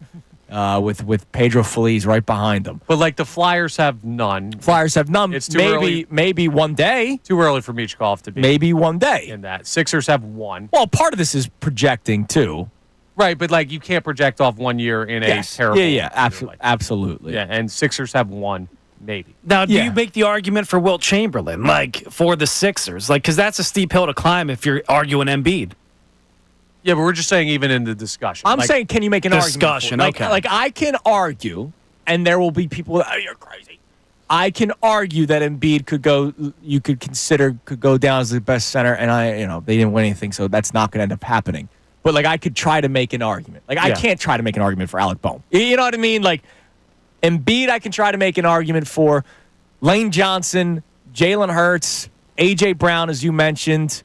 Brandon Graham retired, but, like, we could have had that argument for one side because Reggie's got the other. It's BG or Trent, pretty much. I'd probably go BG. Longevity. Trent Cole's second most sacks in Eagles franchise history. If I'm not mistaken. BG's third. So argument. Longevity. Maybe also you can 2 make an Super argument. Bowls. So, the guys that are currently playing, can you make an argument for? How many are out there? Like, could Devontae as a number 2 receiver, depending on how you want to stretch the argument? You could argue Jake Elliott. You could argue Jake Elliott. These are arguments that you can make. But first, not on the bathroom, not on the toilet. Here's our 5 best minutes from earlier today with Adam Schefter. Crazy start with the Steelers and Dolphins. We'll get to that coming up in a little bit. But speaking of the Steelers, saw your report the other day about TJ Watt and how they still have not found some sort of agreement on a contract. As you read the tea leaves, do you think they eventually come to terms on a new deal? Or is there a legitimate shot that TJ Watt could be on the move? I think the most likely outcome in the end, by far, is that they reach an agreement with TJ Watt and they find a way to keep him a Steeler for the rest of his career. That's, to me, the most likely outcome. But I just think it's worth noting that it's July 2nd or whatever today is, and he's not happy, and training camp starts in a few weeks here, and they haven't bridged any of their differences that have existed for weeks and months now. And so, look, I understand you go to training camp, that usually sometimes spurs things along. But I just think it's interesting this offseason that we've seen the Pittsburgh Steelers spend money on Darius Slay, on DK Metcalf, on Jalen Ramsey, on Jonnu Smith, and arguably the heart and soul of their team still hasn't been paid. And again, I think by far the most likely outcome is they'll figure it out. But they once said the same thing in Las Vegas about Khalil Mack going into training camp, and by Labor Day weekend he was traded. So again, I don't see that happening, but I'm just saying that he's not real happy right now, and the two sides are not close. Now, when a name like this pops up, especially in a city like Philadelphia, there Eagles fans everywhere are saying the Eagles could get TJ Watt. And we heard this with Myles Garrett, Jair Alexander. We've heard it with Trey Hendrickson. Is this team in any way in need of like a big star player like that, or do you get the sense that they're very well set where they're at? I think they're well set, and as much as every team would love to have any of these players that you mentioned, the fact of the matter is I think the Eagles are planning and budgeting to pay their own players. And they're going to have any number of young stars from Jalen Carter to the 2 cornerbacks that they drafted last year to have to go pay in the future. They already paid Zach Bond. They paid Saquon Barkley. At some point, they're going to have to address the offensive side and readdress those situations. So there's so many contractual situations and commitments that you have that it makes it hard all of a sudden to go trade for a T.J. Watt and pay him upwards of $30 million a year. Like, it just doesn't work. Yes, would you love to have him? Of course, every team would. But can you make it work feasibly, financially, structurally? And that would be incredibly challenging for the Eagles to do. So I'm curious, Shefty, as the years go on, we always see the ebbs and flows in sports and how the leagues change maybe because of rules. Like we're talking about the second apron in the NBA now, how hard it is to become a dynasty in the NBA, 7 straight years with different champions. In recent years, if you look at the past Super Bowl winners, Eagles, Chiefs a couple of times, the Rams, they've been doing it with young defenses and inexpensive defenses, and all the money is being thrown toward the offense, right? I know we're starting to see some Eagles players on defense get paid, and they're setting it up for the future. Is there a somewhat, not clear-cut way, but a certain way that teams have been trending toward trying to build their team to win a Super Bowl, quarterback aside, because we know that's number one? Well, that is it in my mind. And I think after that, it takes on a lot of different forms and flavors. Yeah, the Chiefs have had some young players on defense. The Eagles have had some young players on defense. The Buccaneers, again, I know you want to dismiss the quarterback thing, but I just don't think it can be because it's so central to what teams in the NFL are trying to do. And, I mean, if you don't have that position solved, then you need an all-time defense to go in the Super Bowl. See, Brad Johnson and the Bucks, Trent Dilfer with the Ravens, to a much lesser extent, Jim Harbaugh and the Bears. Shefty, speaking of finding the quarterback, the Steelers seem to have told us that they think they have a guy they can win with in Aaron Rodgers, even at this point in his career, because they're in this kind of weird go all in on this move. Jalen Ramsey going there now, and we'll talk more about that trade, but what is Pittsburgh doing? Do they believe they have a real shot with Rodgers? Yeah, I think they do. I mean, I don't think that Mike Tomlin ever is willing to punt on a season, and they've been competitive every year. They've lost their last 6 playoff games. They haven't made any postseason music recently. But the fact of the matter is I think that they believe with the way they run the football, the way they play defense, if they get a quarterback to come in there, play smart, not make mistakes, they're going to be okay. Now, again, I still think there's a question there. Aaron Rodgers still has to prove that he can play at a high level again in return. He's going to be having a chip on his shoulder. A lot of people believe he's going to play well, but the guy is going to be 42 in December, and he's already thinking about the end of his career too. And when players usually do that, a lot of times they have 1 foot in, 1 foot out. So we'll see how it works out, but I think they definitely believe they could win with Aaron Rodgers. I think they believe they have a Hall of Fame all-time quarterback, and let's see what he can do with that roster. All right, that's our best 5 minutes of Adam Schefter. If the Steelers really think they have a chance of winning, I think that's foolish. I really think the Steelers are being fools. They call it the Steel City, but there might be like lead in the water. Out probably. There, like it's just. I don't know. Look, they're going to win games this year. They have a good roster. Yeah. Just like they did with Justin Fields and Russell Wilson. Did anyone really fall for that team? No. But Rodgers is a little different to me, but not to the point where I'm like, they Dude, know what he's they're doing. 100 years old. He's 43. That's a new 33. Come on. All right, coming up next. Phillies had a game postponed last night, rightfully so. The weather was crazy yesterday. They have a day-night doubleheader. We'll preview the games coming up next. Topper has some decisions to make. We'll discuss this next. It's Kincade Salciunas, 97.5 The Fanatic. Fanatic Sports Update. A doubleheader for the Phils. I'm Brendan Gunn with your Fanatic Sports Update. After a rainout last night, the Phillies are headed for a doubleheader today against the San Diego Padres. The first game gets underway this afternoon at 1:05. Mick Abel's going to be on the mound for the Phils in that one, facing off against Nick Pivetta for the Padres. Then the second game goes down tonight at 6:15. Christopher Sanchez is on the mound for that one, and he'll be dueling against Dylan Cease for the Padres. Tickets for last night's game are going to be honored at tonight's game. Hopefully the fireworks are just as good a day later.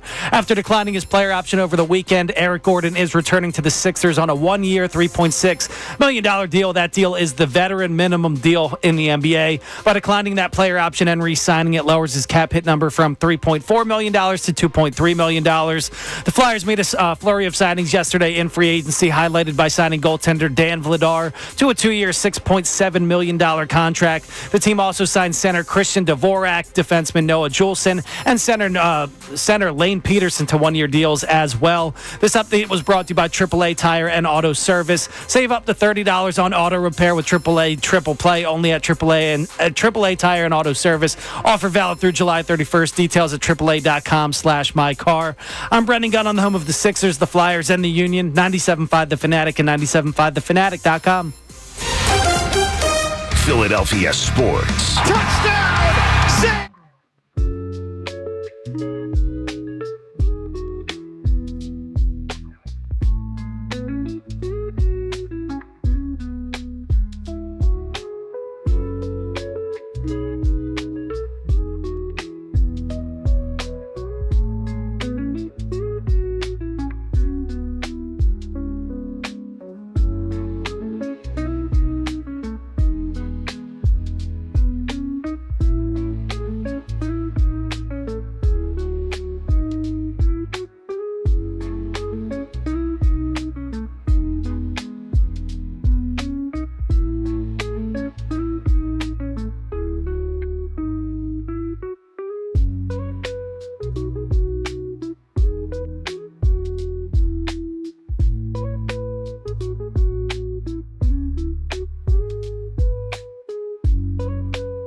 the Fanatic. Connor Thomas in for Giant of the K today. Brendan Gunn producing the show.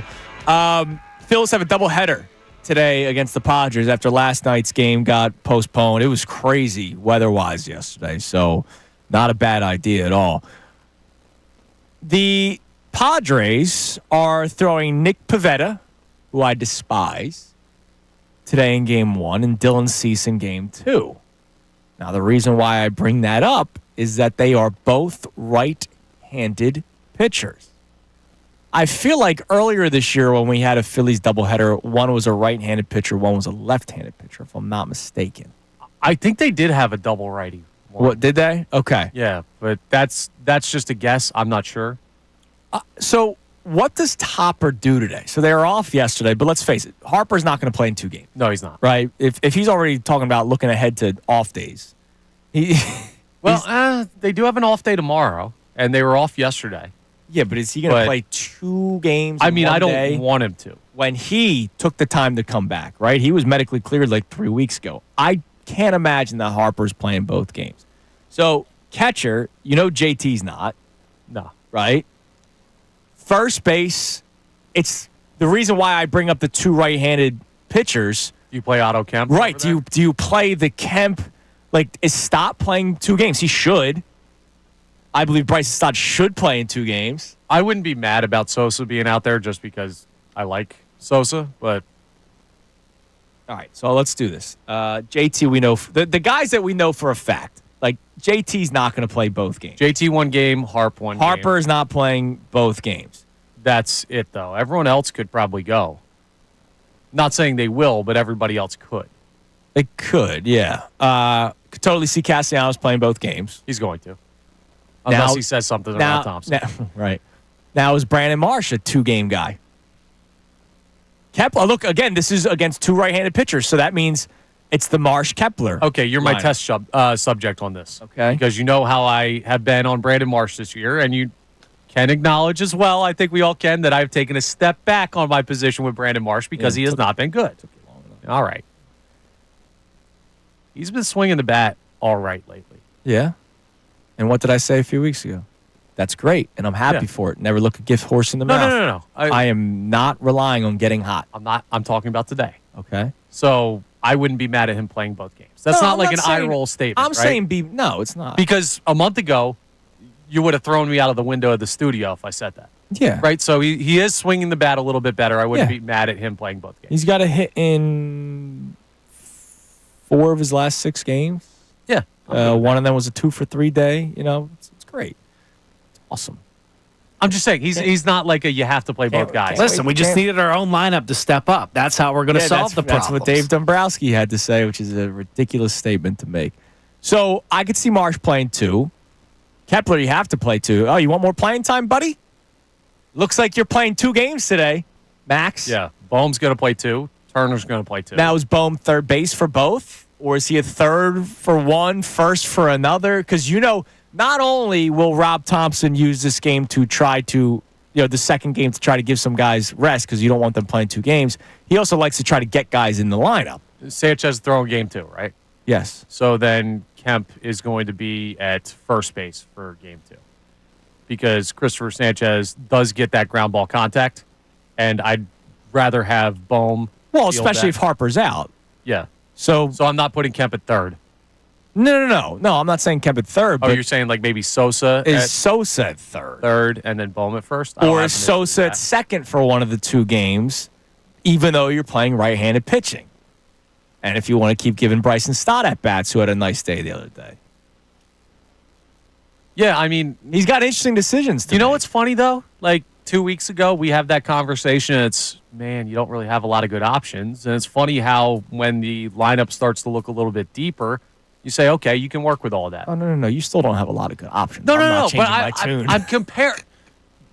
You're taking this as trade deadline. I'm talking about today playing the Padres, Nick Pivetta, Dylan Cease.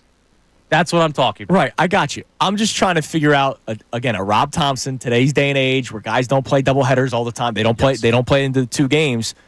Do you go, hey, we're off tomorrow. We want to go with our left-handed bat lineup for both games?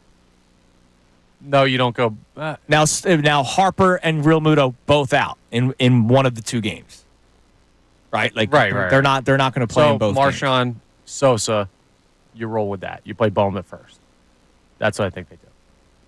And then You're going Bohm at first, Sosa at third, and Marshawn behind the Stott's dish. playing both games at second base. Stott plays both. Marsh plays both. Trey Kepler Turner plays both. Trey games. Turner plays both.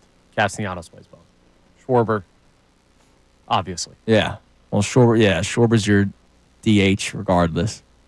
And then Harper potentially to pinch hit. They don't do that. They might. They won't. They might. They won't. He's going to go to some treatment. He's going to take care of the wrist. Man, when he's been off for just a regular day off, they don't pinch hit Bryce Harper late in the game. They've done it a couple times this they year. have. Not with Harper, but they've done it a couple times with players. I thought they did do the Harper one time, and John freaked out because he's like, what do you mean he's going to come out and pinch hit when you just told us he's sitting down for the day? They did it one time earlier this year. They did it with Marsh, too. I think. want my better players to pinch hit if they're available. I want that kind of stuff. Yeah. Yeah. All right, what do we got on the text line, Brendan? All right, we got Tom from Palmyra, wherever the hell that is. New Jersey. Put some respect on that. I'm a PA guy, man. Palmyra. I don't know. What's Palmyra? Is that a What does he gated say in the community? Make Is that Believe a Jersey? sandwich? Palmyra? It's a gated community, I'm guessing, with their name. Does it make sense to put Joel Embiid in the greatest of all time conversation the same way we have to do with Lindros, the what if? There's an argument, but a what if. Yeah, again, an argument. Well, It's not even a what it's if. not even a what if. Like, Joel Embiid, he won an MVP. He's been a runner-up twice. And, again, the year he got hurt, unfortunately, the year they lose to the Knicks 2 seasons ago, he was on pace to winning another MVP. Yeah, the team accomplishment is a what if, Yes. but his career, he's done enough that it's not a. He is what he is. Yeah, like he's literally won MVP. He's a runner-up 2 times. The last year and a half, even though Embiid has always dealt with something, and it's mainly been in the playoffs, the last year and a half were the extreme for him. 19 games last year, 39 the year before that.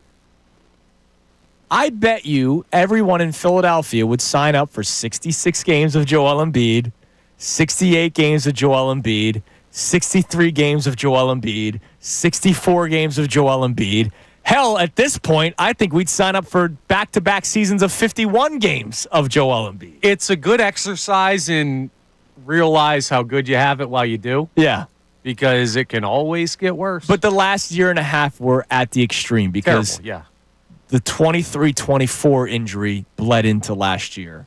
And because of the Olympics conversation that we had, that's Made it even Like, you don't That's wonder why. what if he didn't get hurt all those years? What if he didn't drink the Shirley Temples and love the Chick-fil-A? Like, I course feel like there's we a do. ton of what ifs. Like, his ceiling but could have been a no, lot all right. higher. Yeah, what if he took care of his body from a Shirley Temple But that's like conversation? saying, Sure. what if with Ryan Howard when he blew out his Achilles? What the hell did did he have he a do couple wrong? more? No, that's what I'm saying. No, like, a couple more years, yeah. did he have a couple more years? He already had. No, all I of would those make the argument the what if with Howard is what if they Jim didn't pay Thome, Jim Thome yeah. and hold him back? But Right. at the same time, he's still got an MVP and some of the great peak seasons in the history of baseball. So Yeah. it's just like that's not a real what if player, even though there was more out there for him. All right, what else we got on the text line? All right, we got somebody checking in saying Lane Johnson is not only the greatest tackle in Eagles history, there's an argument when he calls it a career, he's the greatest right tackle of all time. It could be. It's fair. He could be, and he could go to the Hall of Fame, or he may not because of the 2 times He will. getting pinched.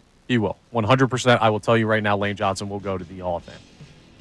Baseball? No. Football? Yes. All right. By the way, Raider Frank checks in, Gunner. Good Lord, Chunas. That dude's never heard of Palmyra. Where'd he come from? Mars? Oh, man. Why would I know where Palmyra is?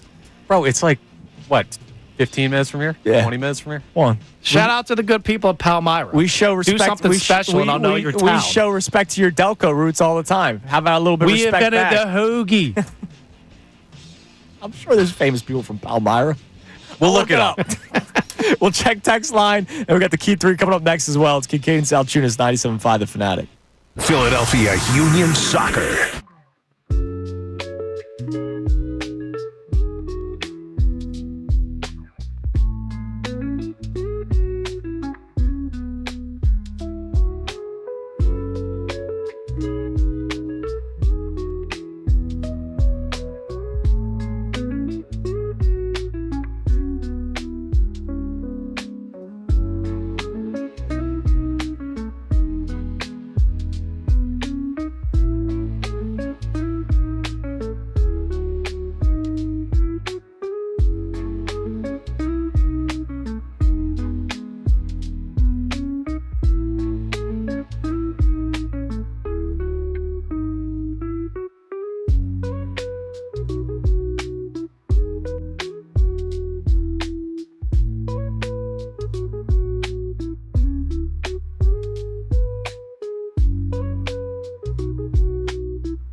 here on Kincade and Salciunas, 97.5 The Fanatic. A couple famous people coming out of Palmyra there, Brendan. Name Lena Blackburn. World-renowned Lena Blackburn. Major League Baseball player and manager, best known for his discovery of a mud Used to treat the baseballs. which is still used to this day to rub down baseballs to comes get out better of the control. Rancocas Creek. How about that? Wow. The crick. I got I've swam in that creek. That was my creek growing up. Karan Pratt, Eagles wide receiver out of Palmyra. And Chris's brother. Sounds like an STD, like Palmyra. Like, sounds like a bad better idea. be careful. What? You better be careful. You get the Palmyra, you're done. Like, nobody, like, what are we talking about? Well, I'm not the only person here who doesn't know Palmyra. Well, clearly. Somebody called it the Tony Palmyra Bridge. Maybe I'm not in good company, That though. was a new one I heard during the commercial break. The Tony might need Palmyra Bridge. We might need a class field trip. Yeah. It's the zoo. People around your culture. It's Gunner. All right, let me tell you about the deal of the week before we get to some of our text messages. Get 2 single-day wristbands for the price of one for the Funplex in Mount Laurel, New Jersey. That's in Have New you heard of Jersey. that one? Mount Laurel is in New Yes. Jersey, Gunner. You'll enjoy unlimited access to indoor and outdoor rides, the Splashplex Water Park, 1 hour of bowling, and a $5 arcade card. Get this exclusive offer while supplies last at 975thefanatic.com/deals. All right, what do we have on the text line this morning, Gunner? Got somebody checking in on the conversation we had about the better pitching staff 2011 or this year's. He says, I think the 2011 pitching staff is superior. Cliff Lee versus Ranger isn't a wash.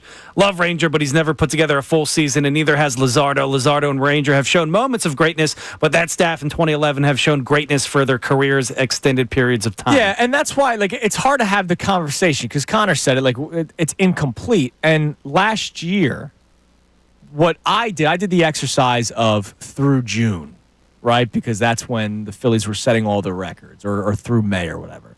I did a through May and a through June, what the numbers were, the 2024 Phillies rotation versus the 2011 rotation. And through June, the 2024 rotation was actually performing better than the 2011 rotation. But to just then say, this is how it's going to be, Ranger Suarez, to the texter's point, Ranger Suarez was having a better season than those pitchers through June last year. And then what happened after June? Yeah, back issues and other issues, and just fell apart. So it's kind of hard to do that. And Right. again, I know we all try to make our arguments when Bill does and if you take out the 2 historically bad starts from Luzardo, you can't. You can't take away the 2 historically bad starts from Luzardo. Say what you want about whether or not Rob Thompson should have pulled him earlier. Those 2 starts happened, and he is a career 4.5 ERA pitcher. Right. So it's not like Well, I get what Bill's doing. He's trying to see past the numbers. Yeah, I because gotcha. there's nuance in it, and if that was indeed, I believe fully that was tipping his pitches. I feel comfortable in saying that at this point with the bounce back we've seen from Luzardo, and if that's the case, well, that's not quality of pitcher. That's they got something on him. He fixed it, and if you're looking at, one start, one moment, this guy right now or that guy right then, I think that makes this argument a little bit closer. I'm still going 2011. yeah, I am definitely still going 2011. What else we got? We got Joe the Cynic checking in on that conversation earlier, responding to the people that said Daryl Morey has been asleep since free agency started. He said, who the hell is going to come here and take less money to play with the center that has to have the ball go through him if he's even healthy? Right, and that's why I was saying earlier, I mean, the Sixers will still acquire players. It's going to be later on. That's why they weren't a part of the sweepstakes yesterday. Yeah. It's the way that it is. Now, here's the deal. It's because of a mistake made by Daryl Morey previously. Say what you want about Joel Embiid and how the offense operates through him. You lost your max slot and you lost a lot of money by signing a guy that had a lot of red flags in Paul George. You did. Yeah, it's like a guy commits a crime, right? And I'm not saying it's not equal to the example here, but he gets a 5-year sentence, and you show up at the start of year 3, and you're like, why are you still in jail? It's like, I don't know. It's not what you did today, but Right. You're still serving the sentence for something you've done in the past. I wonder, and this is something that we probably won't find out until after Daryl Morey is no longer here. or if Daryl Morey is no longer president of basketball operations. I'm curious because we know that players speak to one another, right? We know that very well. Did the whole James Harden, he's a liar thing, like, Did it affect anybody? anything, even if it was one player? It had to have. You know what I mean? Like if one player goes, hey, James, what did you mean by that? Because my agent's been telling me that the Sixers are. And then James tells him why. Like, I wonder if that has made any sort of negative It impact. had to have, because then Chris Paul came out, said the same thing. Markieff Morris said the same thing. Like, players Yeah. are coming out here that dealt with him saying he's a liar. Like, And let's face it it, has to scare somebody Paul off. George came here because somebody might say, well, they still signed Paul George after all that. Paul George got the extra year from the Sixers that he was not getting from the Clippers and the Warriors, because those were the two teams. I think they were offering him, a 3-year contract, and he got 4 years. And the Warriors needed to make a sign and trade, which was pretty much impossible. Correct. And so Paul George comes here because he gets the extra year and more money. Let's not act like Paul George loves it here. I really don't believe that to be the case. And not knowing that the NFC Championship game was going on just tells you just how disconnected he was with the city. Doesn't mean I don't think he's going to try his best next year to play, but I don't think he's necessarily thrilled to be a member of the Philadelphia 76ers. I think he was thrilled that a team was willing to give him that extra year of pay. But I do wonder, like, did James Harden have that? Did that Daryl Morey is a liar when he was in China comment, and then the party where he had the signs in neon where maybe other basketball players were at? I wonder if that had any sort of negative impact. Had to have. I find it hard to believe it wouldn't have. I just don't know to what level, and maybe we'll find out one day. Because let's face it, it's also how many veterans are looking to try to win a ring before they go out. And that might not be Daryl Morey that they don't come here for, but they see what he built and they go, I'm not going to win there. Yeah, I mean, I don't know if this is a desirable place right now for people to come. And you can make that again in one season. Like, you can make it happen. They have pieces, but You can't make it happen if it's the same regime. yes, you can. There's no way. Here's how, if they stay healthy for once. If they stay healthy for once, that means you're doomed next season. Like, it's not happening twice. Lightning's not striking twice. Probably, yeah. So Look, that's why you're saying- I was surprised that he was back. I was. Yeah. I thought it was inevitable that he was going to be fired. I was shocked when he came on the mic and said, I'll be here next year. And then Josh Harris never refuted that. Like, he's here. I was shocked. All right. It's time now for the Kincade Salciunas Key 3 best minutes from today's show. Now, the Kincade Salciunas Key 3. Today's best. TJ Watt and the Steelers have still not come to any sort of agreement on a contract extension. Watt sat out OTA's mandatory minicamp, so he was getting fined. And now there's talk from Adam Schefter and sources around the National Football League that teams may start calling the Pittsburgh Steelers. And it's funny, we went through the exercise. The FanDuel Twitter account posted 4 logos with a photo of TJ Watt. It was the Falcons, it was the Packers, it was the Eagles, and it was the Commanders. I think the Eagles getting TJ Watt is very, very unlikely. They're up against the cap. He's going to cost you a lot of money. Would I be thrilled if they acquired him? Absolutely. I just don't know how Howie Roseman can make it happen, but if there's anybody that can make it happen, it's Howie. Can you win where you don't go after like some of these big name players? Like a lot of that's a different question. Right. Then can you win without a star? You can't win without a star. You need one. But it could be a guy that you get in a different way, one that you draft or something like that. You could trade for him, you could sign him to big money, contract. I'm just wondering how much of it is just how you build the team itself. Like, I think basketball, you need a star. You do. Absolutely. It doesn't have to be a big 3. No. We've clearly learned that. Halliburton was a star. SGA was a star. You need those guys. Right. Baseball, though, I wonder.